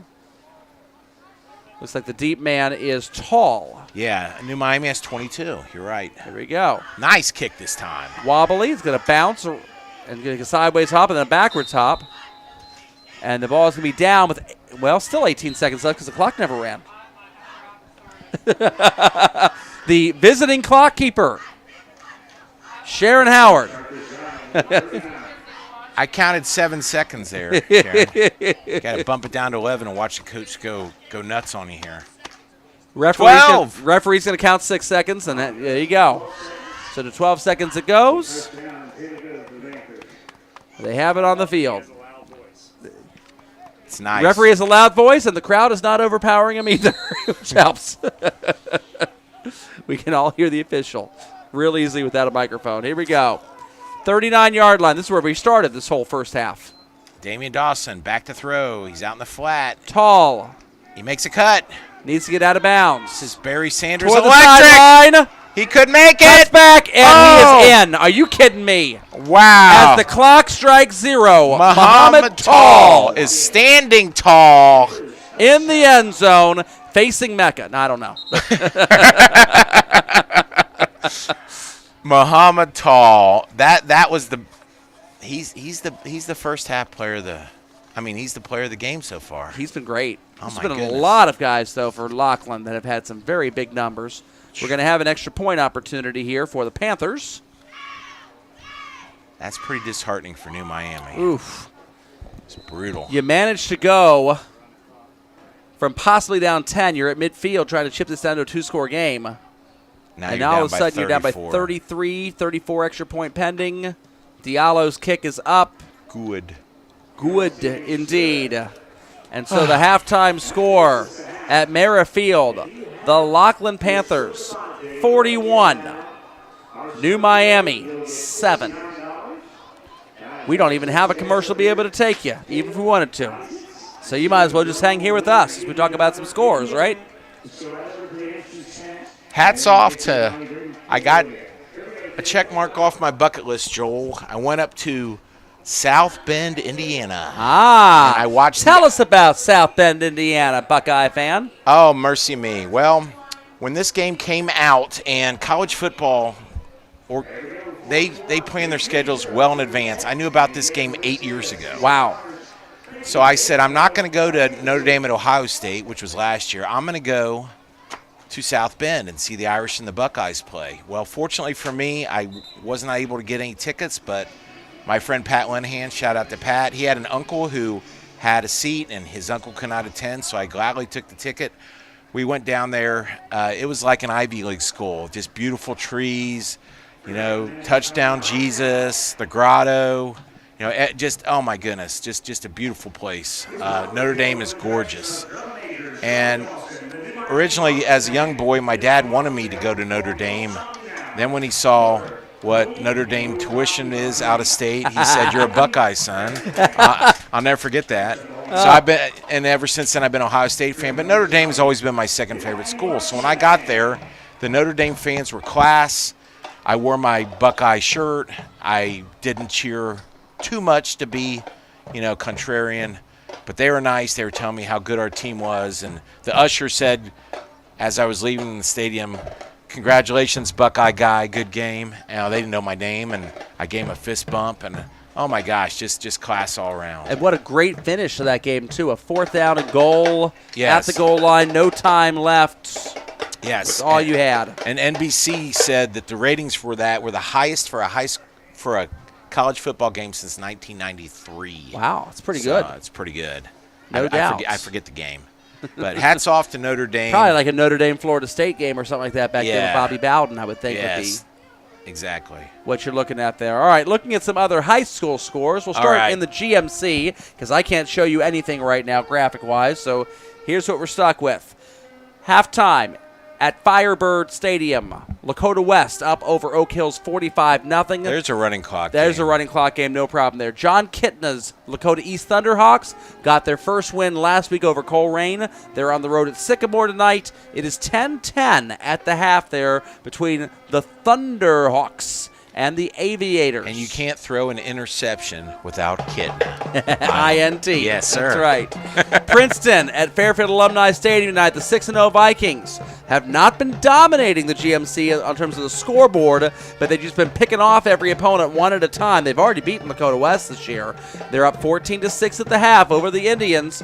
Jason Krause's team still 1-5 on the season, looking to put up a possible upset tonight. It'd be worth a lot of second-level points if they could figure out how to do it. Another running clock game. Speaking of Coleraine Cardinals, they're down 35-0 to Mason. What? At the Are half. we in an alternative universe, What Joel? in the world is happening to Coleraine? Coleraine was just one of the legendary programs. I don't know what happened to Coleraine. They're going to be 0-7 after this game. Hamilton Middletown. I know you see it sometimes show up at the bottom of the screen there is 8-0. That's an old score. At halftime at Barnett Stadium, Hamilton is up 11-7. Wow. In that game. Possible scoregami there. Yes. All right, looking at the Southwestern Buckeye League, we've got Ross and Edgewood tied 14-all in the second quarter. Good game. At Coomler Field. The Eaton Eagles have opened up a lead now on Monroe. We knew this was going to be a hard game for Monroe to win. It's 28-7 in favor of Eaton.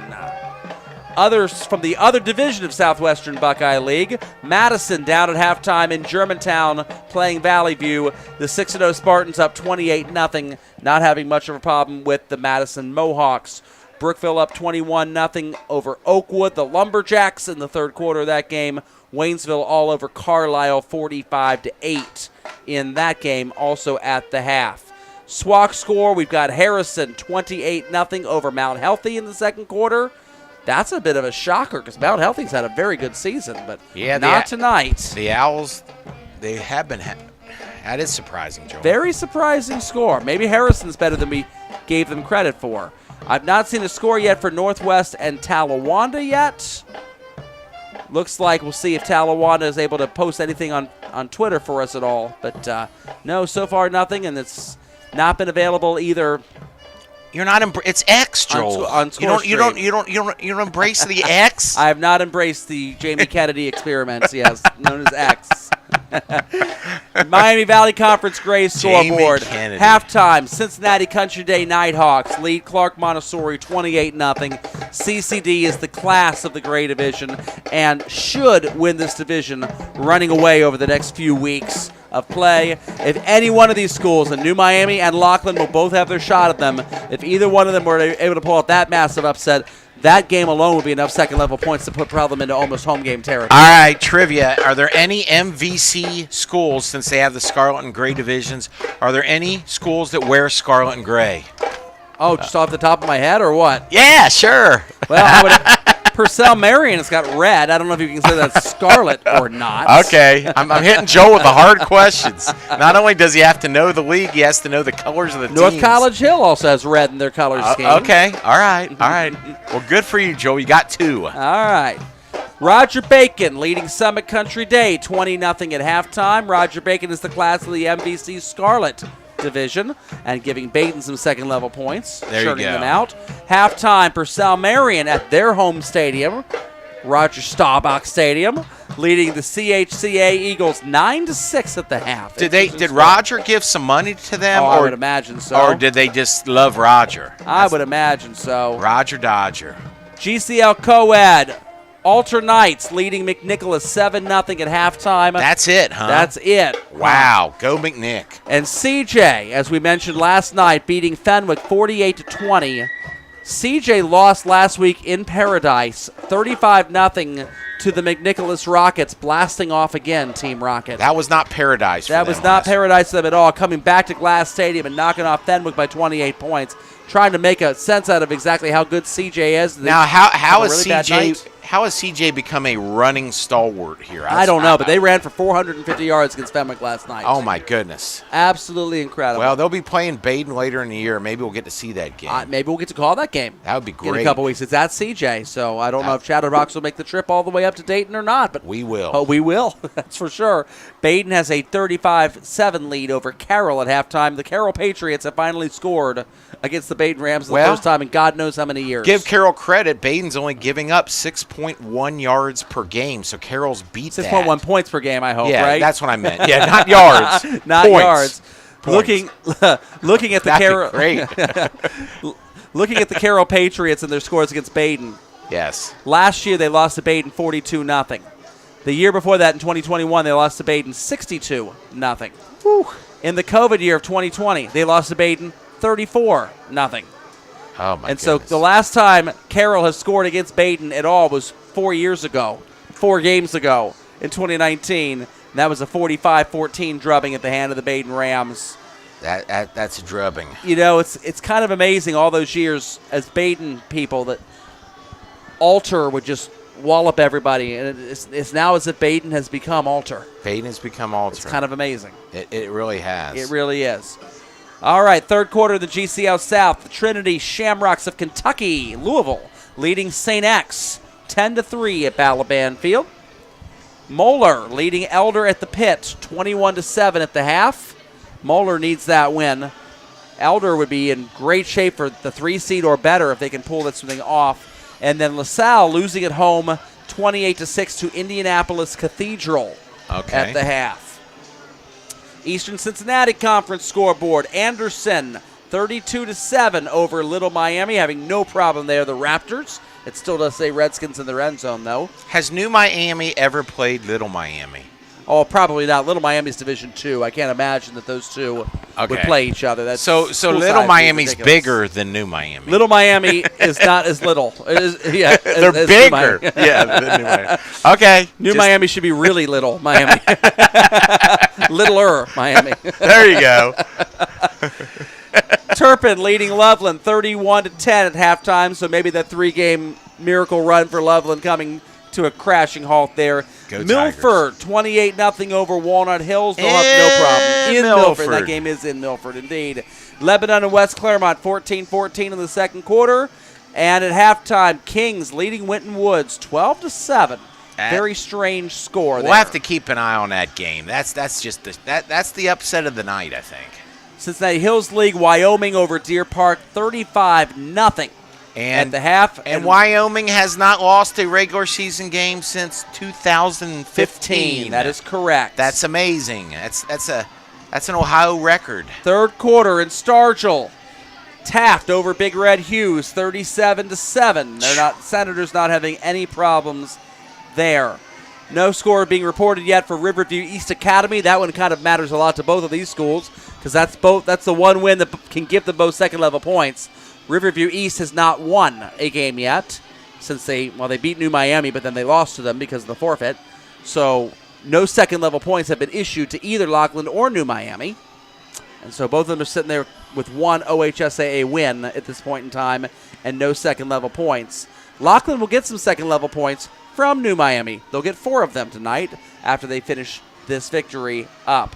Looking out east, we've got Clinton Massey over Goshen. But tune in for the second half, please. That's right.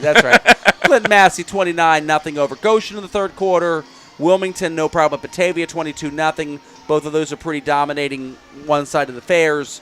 New Richmond leading Western Brown 28-27 in the second. That game is far more interesting. Is Western Brown still an offensive juggernaut? They're still offensive juggernaut, but they've not been winning nearly as many games this year. I'm sure they've lost a lot of seniors from their terrifying type of if they didn't get 50 last year, something was wrong. Yeah, indeed. Blanchester over Williamsburg 22-20 at the half. Claremont Northeastern is losing to Bethel Tate. 19-0 Bethel Tate leads that game at halftime. G-Walk from Dayton. We got Centerville up 28-0 over Beaver Creek at the half. Wayne leading Clayton Northmont 17-7. Clayton Northmont, the only Division II school in the G-Walk. Everybody else is up in Division I. Kettering Fairmont 10-7 over Miamisburg at the half. And Springfield over Springboro 28-0 at halftime. From the Dayton Public Schools, the only Dayton Public School that is worth a darn is Trotwood Madison. They were the number 2 seed in Baden's region. CJ has since passed them. They're playing Ponitz Tech. Gosh. And it's 48-6 right now in the second quarter in favor of the Rams. No problem there. Dunbar leading What's wrong with Meadowdale. Dayton football, Joel? Well, there's a lot of really bad teams in the Dayton Public School League. But the good news is some of them will beat each other in these last few weeks, so there'll be some second-level points somewhere. There you go. But Trotwood Madison is not going to have the second-level points they need, not like CJ can get by beating Fenwick. I mean, you can see Trotwood may be the most dangerous team to Baden in that region, and Baden really has to be concerned that Trotwood does not fall down to the 4 or 5 line. Right. Because of the schedule being so weak, they're going to have a hard time getting the 2 or 3 seed based on the second-level points. They just don't have any that are available to them. Looking at the Miami Valley League, third quarter, Piqua and West Carrollton, 7-all. Go West Pirates! Carrollton? Go Pirates! Really? Okay. I know Piqua's down, but wow. That's Jeff, my roommate's alma mater, West Carrollton, the Pirates. He played band for them. He doesn't remember them winning a game in 4 years. They are the doormat of that league. I don't remember them winning a game ever, but they're 7-7 in the third quarter against Piqua. Pirates.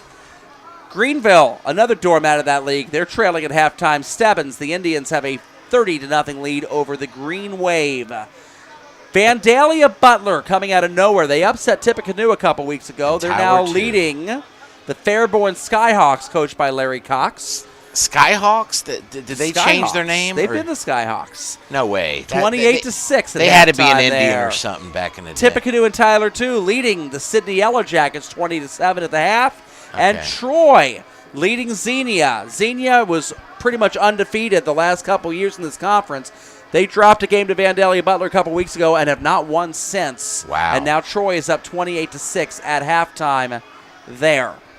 Okay. So those are some scores. It was so sad I can't show the graphics, Dan, because I had planned scrolling through all these graphics to end it with a couple of Thursday night scores. And after the Fenwick CJ game, I had this one that I was going to queue up. The Detroit Lions going to Lambeau Field, knocking off the Green Bay Packers. They hit him in the mouth. 34-20 last night. It's only game in overtime. So to the Seahawks. The Seahawks have They've our been a pesky number. opponent. They're very pesky. I don't know what it is about them. But, for the first time in 30 years, the Packers do not have a Hall of Fame quarterback behind center. They had Favre for 15 and Rodgers for 15.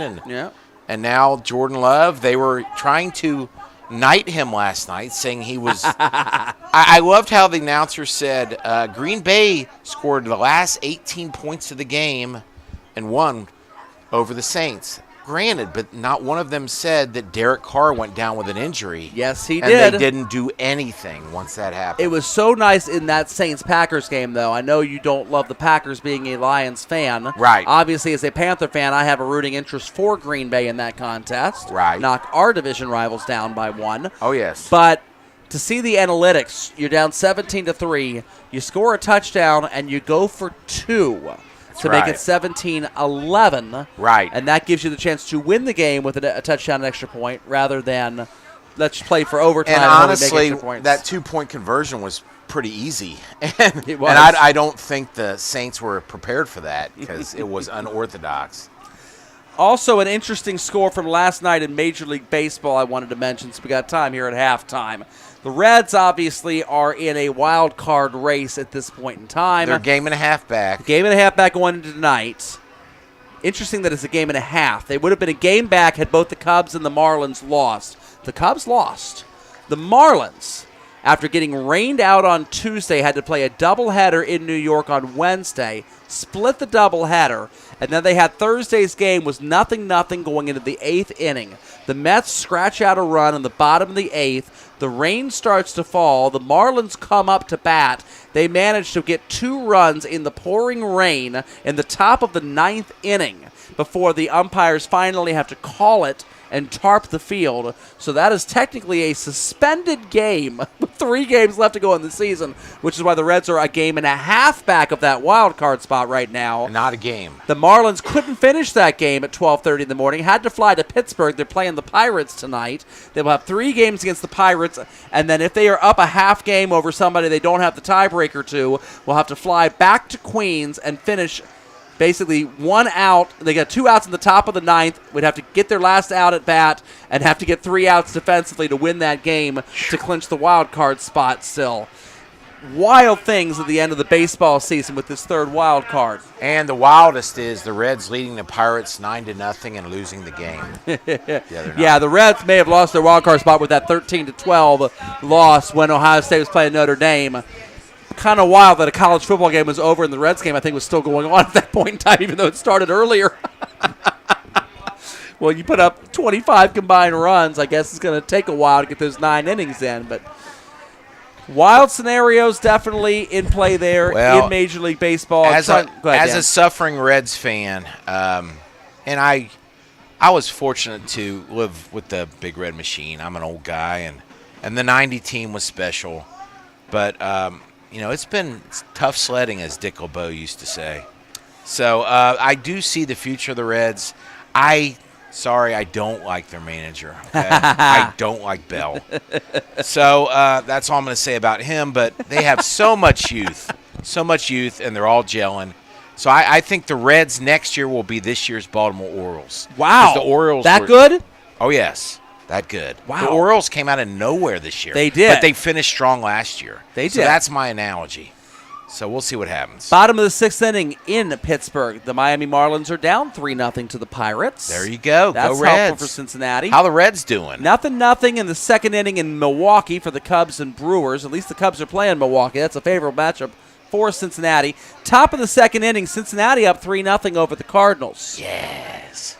And the Padres actually are technically still alive. They're down by 3.5 games with 3 games left to play, but they're still alive because that suspended game. They got it. They got to sweep and hope everybody else lose. The Reds have to lose 3, and the Cubs have to lose 3, and the Marlins have to lose 3. And they got to score 14 runs for point differential. Yes. That's what they got to do. You know, it's interesting. You talk about point differential, and obviously Ohio high school football does not use point differential for anything. Thank God, indeed.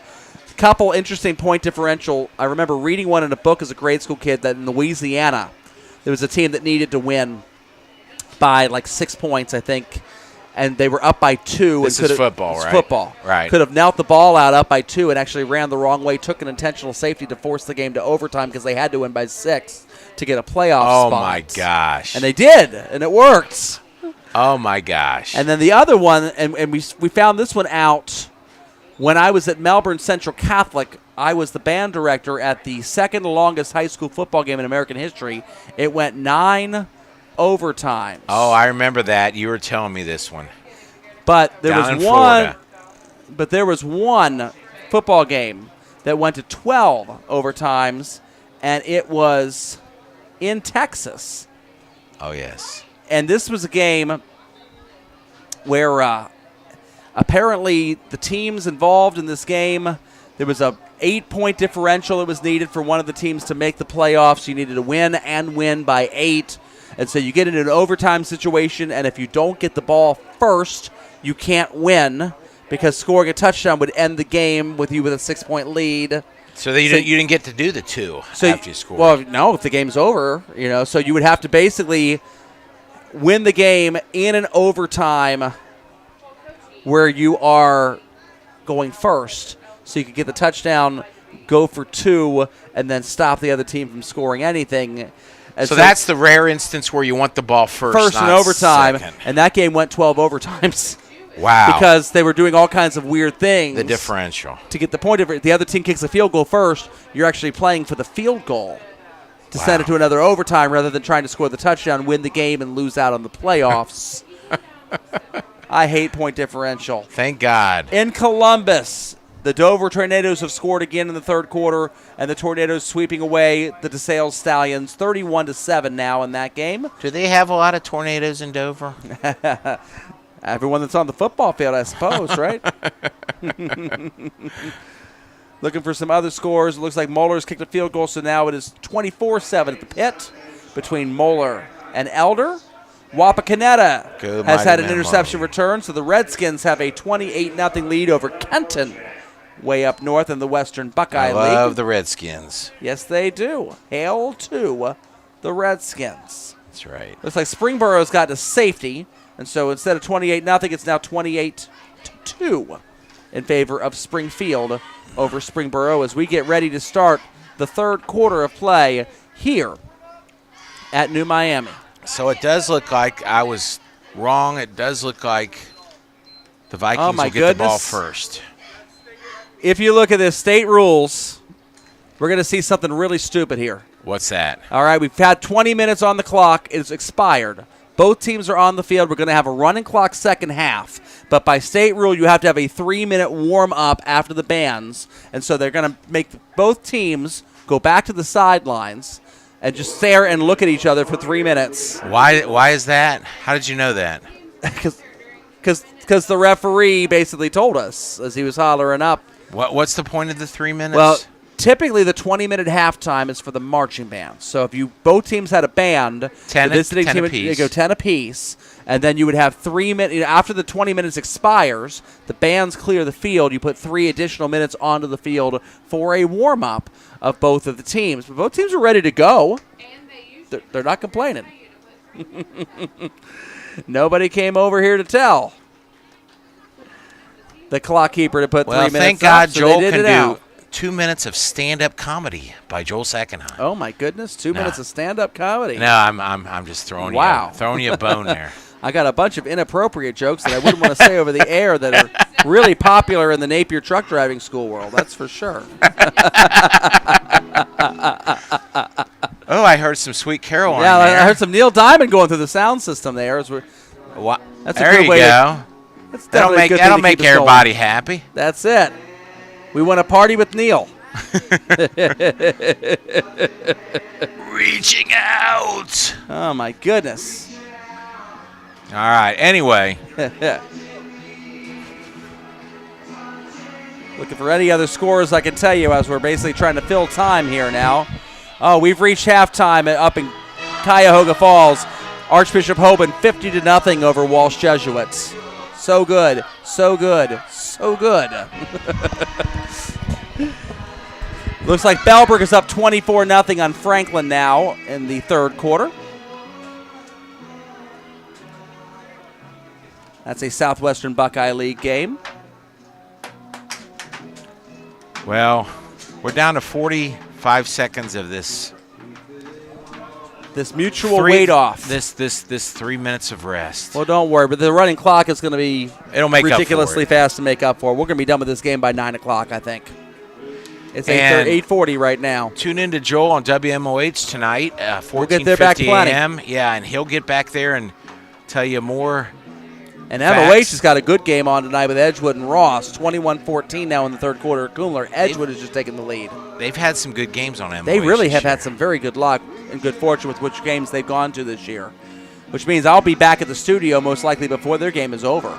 And speaking of good luck, not one rain game this year. I probably jinxed the hell out Yeah. of us there. But it's been great. Remember the one year, every week there was rain delays? It was horrible. Had a lot of that. Yeah. We are ready to go, finally, fans.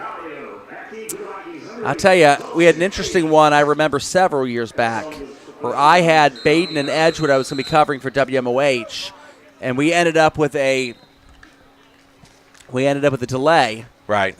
Basically, everyone got together, and we had the national anthem.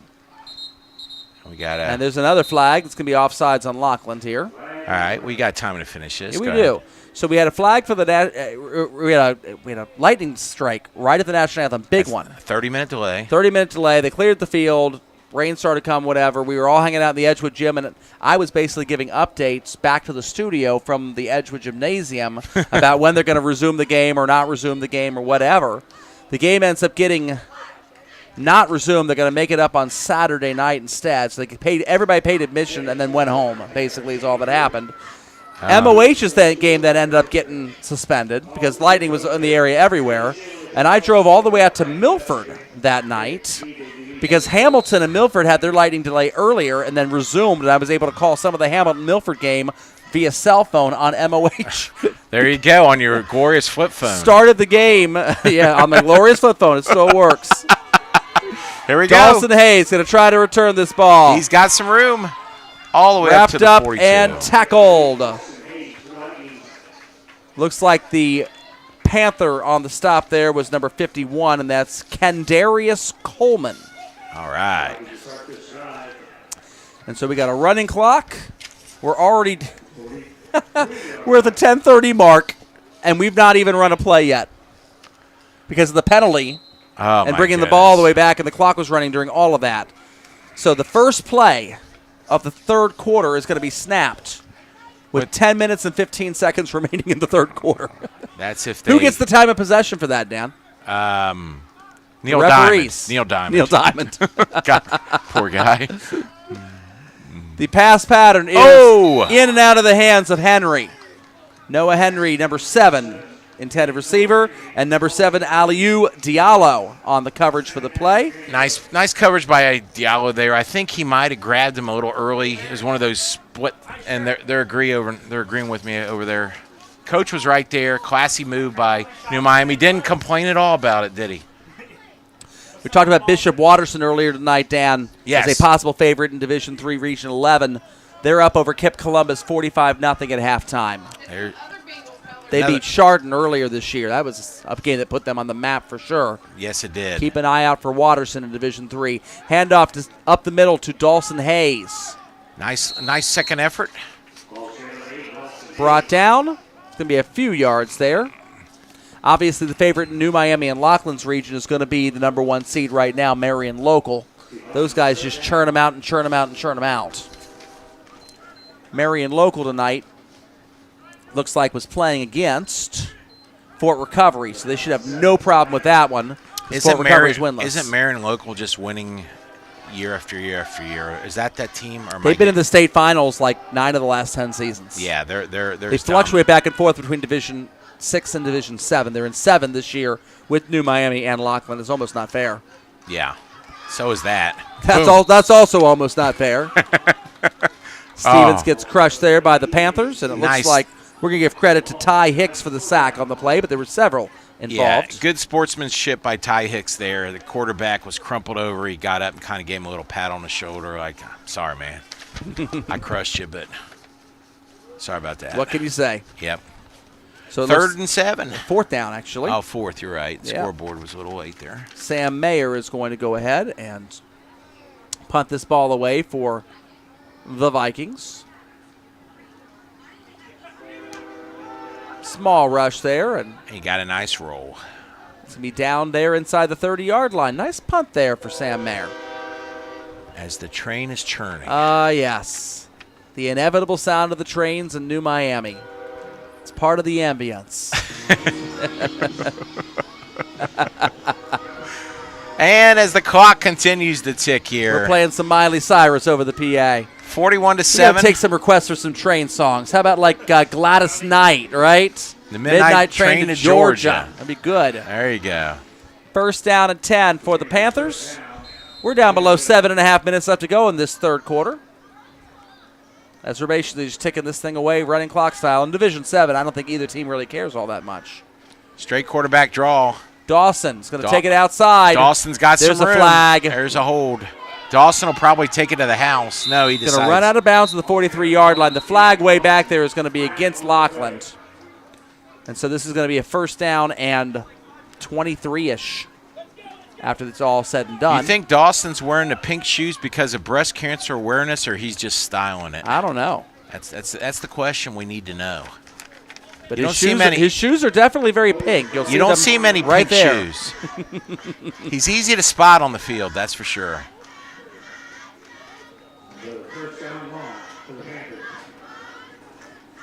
So this will set up a first and very, very long for Lockland. Both teams just playing out the string at this point in time. It's almost like a scrimmage at this point. It really is like a scrimmage. That's a very good way of putting it.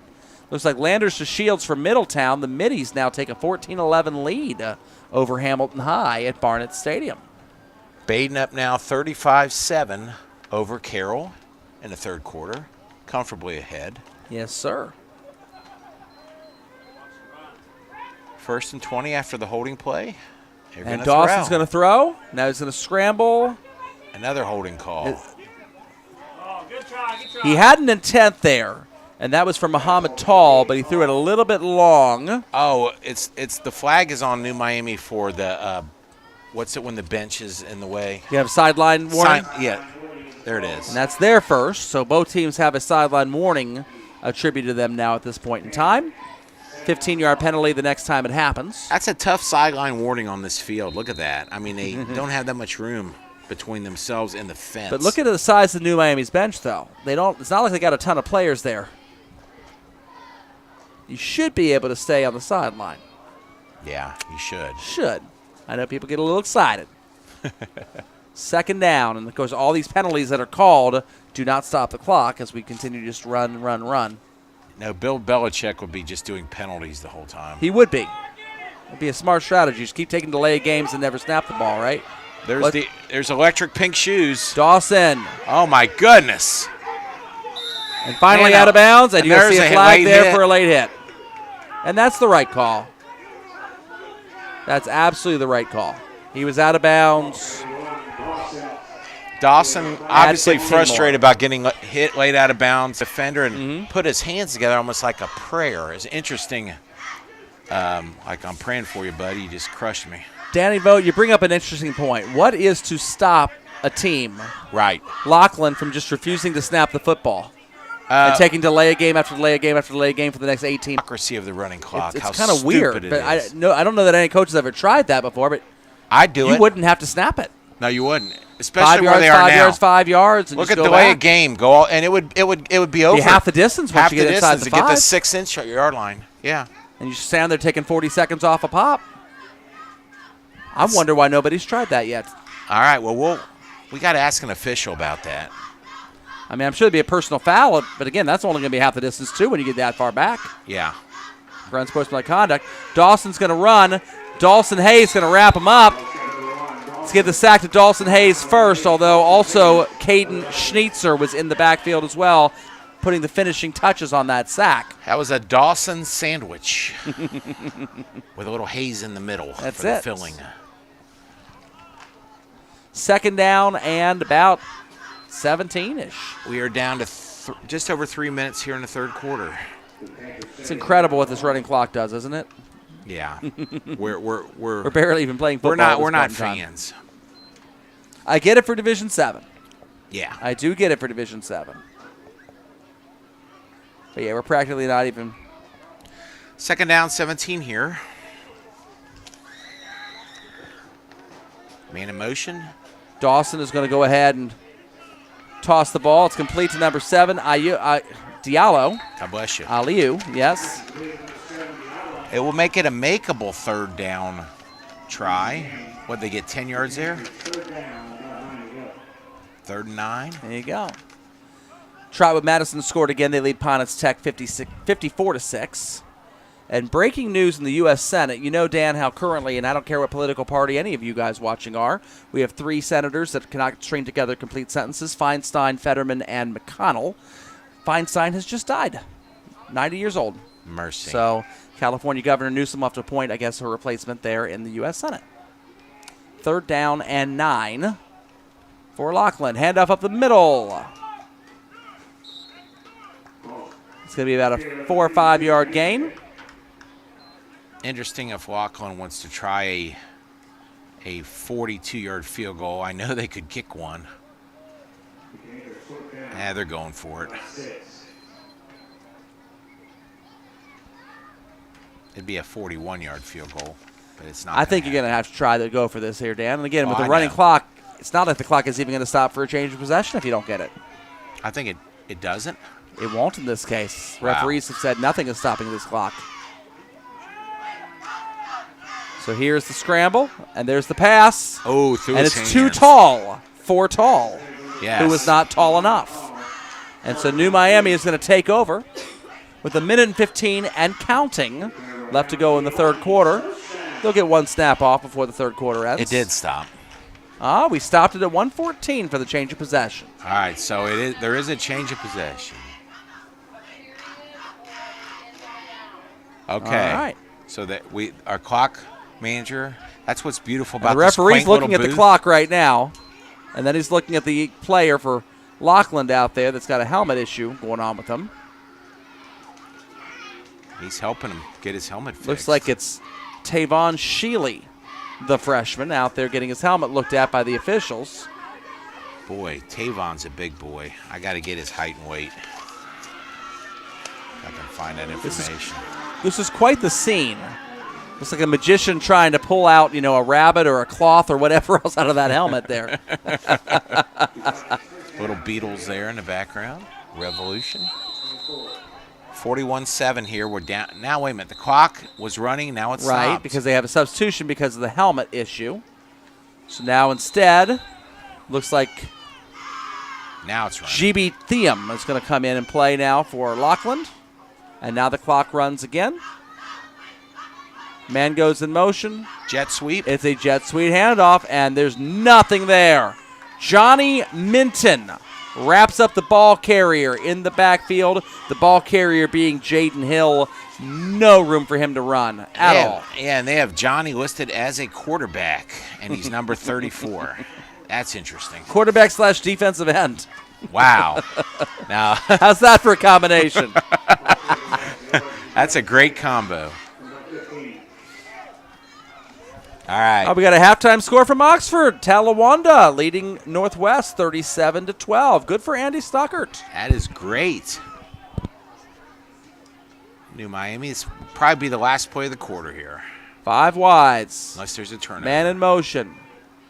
Fake the jet sweep. Mason Stevens going to run it. Cuts it upfield, breaks 1 tackle. Is wrapped up and tackled. and It that looks like, I'm trying to give credit to the tackle there. was the end of a rather quick third quarter. Very quick 3rd quarter. We're basically just watching the clock run at this point in time. 41-7 as we approach quarter number 4. There's Neil trying to get that clock. There you There's go. He's the got it dad. clear. Good job, Neil. Well done, Dad. That's awesome. Absolutely awesome. Best cameraman in Butler County. Best cameraman in Butler County. For all your cameraman needs, call Neil Sackenheim. Yes, it is. Well, we got to go to the pit last year. Wasn't that great? Oh, it was a great atmosphere. What a venue. What a venue. The way that thing is set up, your stands are almost on the field. It's amazing.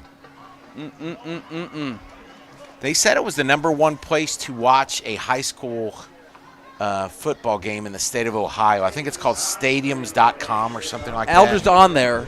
And I think Massillon, Washington is on there as well. Yeah, I've never been to Massillon. In Paul Brown Tiger Stadium, it's hosted some state championship games. Yeah. Massillon, Washington has 8 straight home games to start this season. Wow. Because everybody wants to go and play. They're an independent. They can schedule anybody they want to. Okay. And All everybody goes up, their schedules, plays them, and then goes to the Pro Football Hall of Fame as like a pilgrimage. The first team they played was from Valdosta, Georgia. Wow. So it's Drove all the way up to play them week wow. one. It's just a sight to see, I guess. It is, apparently. Lakewood St. Edwards actually had the two-step back-to-back weeks this season. They played road games at the Pit and then at Paul Brown Tiger Stadium, Massillon, Washington. So 2 of those top 50 stadiums in all of high school football of the United States. Lakewood St. Edwards played road games at both of them. Oh, there's a pick. Picked off. That's Damian Dawson. The quarterback playing cornerback and a touchdown for the Panthers. Damian Dawson, what a game. I mean, I was looking at the stats, previewing this game, and Dawson just leaped off the page, and I see why tonight. I mean, he can run, he can throw, and now obviously he can play defense and run back interceptions for touchdowns. End of the third quarter in Germantown. Valley View laying the wood on Middletown Madison. The Mohawks are trailing 49-0 right now. Wow. 'Tis the night for blowouts. Yes, it is. But WMOH has a close game. They do. But stay with us. For 47 a couple more minutes. The extra point is It's good. up What is it, Al Michaels? and good. Thank you. 48-7 now, Lockland. No problem here. Dispatching the Vikings tonight here at Mara Field. They stopped the clock for some reason. Well, they stop it for the touchdown. Stops after a score. Thanks and apparently for clearing that up. Yep. Yeah, she's got him. She's got him. She's got them all memorized. Mrs. Howard on top of her game at Arrowhead Press Box. Looks like in the fourth quarter, Piqua has just scored, and Piqua leading West Carrollton 13-7 now, early in the fourth quarter. As TNT by AC/DC jams Yes. in the background, Lockland has been dynamite tonight. A brand new $27,000 sound system here at Mara Field. That's and it beautiful. sounds awesome. It really does. It really does. Thank you, Grant Money. It makes Bon I've Scott never met sound Mr. Money, actually but good. apparently Grant Money is a wealthy donor for New Miami. So He's related to Eddie Money. is he related to Eddie Money? Yes, he is. He gave them two sound systems to paradise. That's right. He also loves the rainy night. That's Eddie Rabbit. No, wrong. That's the wrong Eddie. Squib kick. Take it on a bounce. He's got some room. Going to be run back. There he goes. He's got one man to Dawson beat. Hayes Oh. finally wrapped up. Beautiful and tackle. tackled by the mysterious number 59 who has no name. 59, can you tell us your name? We'll give you credit. We promise. He's a Viking with no name. That was the original Panther with title no name. of yes, Yeah, a Panther. Panther with no name. That was the title of America's song, Horse with No Name. Right. They originally was a panther with no name, but yes. too many syllables. They didn't like the way it rolled off the tongue. Well, and you couldn't ride a panther. That was the It's problem. true. You can ride a horse. All right, so we're 48-7. We're under 10 minutes already, folks. Let's see if New Miami can do something here. This is the quarterback, Stevens. Handoff to Hayes. Ooh, nice hitting. And that's going to be right there at the sticks for a first down. And they They're going don't. to call it second. They're going to call it barely second down. It won't stop the clock. Won't either stop the way. clock anyway. That's right. It will not. It will not. All right, So Madison just got on the board at least. that's good. 49-6 now. And Middletown has taken the lead over the Hamilton Big Blue, Yes, it's 14-11. That's correct. That's- That's at the end of the third quarter now. They're going into the fourth at Barnett's. Harvey Crouch and a dogfoot.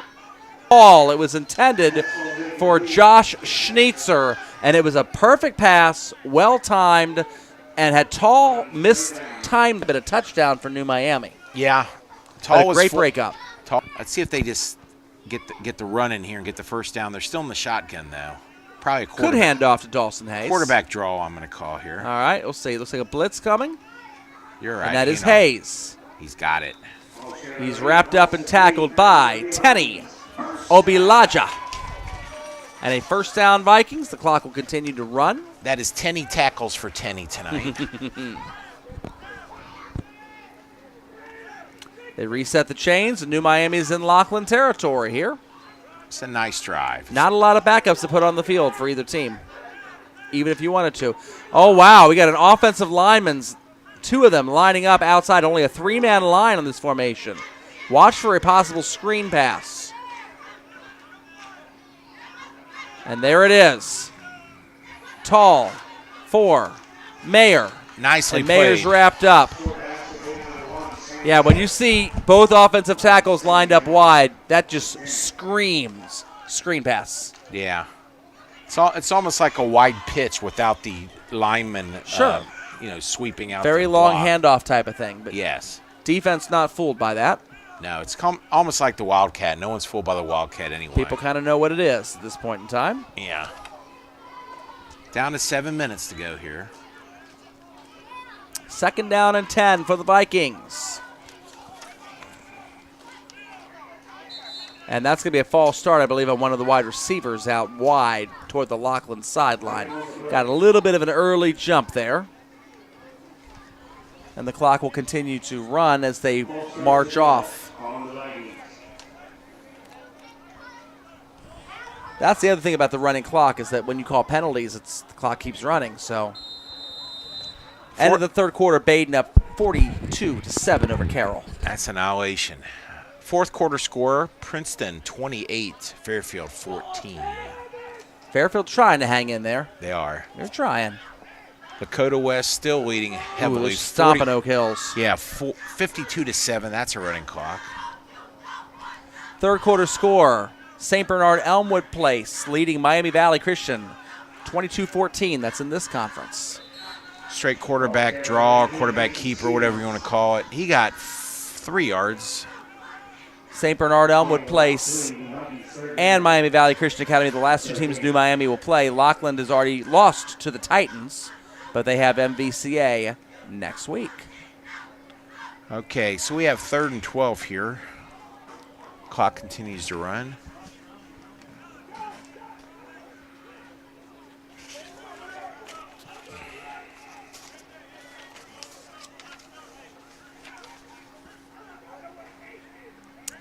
Third and 12 Vikings, ball's at the 46-yard line.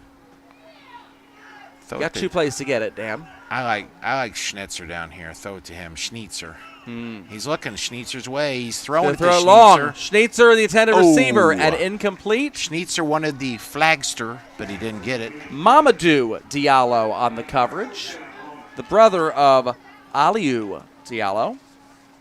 And it's going to be 4th down. Goodness. What more can you say, Dan, that hasn't already been said? It's been annihilation. 48-7. Okay, so 4th and 12 here. Obviously, New Miami is going for it. He's looking on the right side, so he's got 3 wideouts on the right.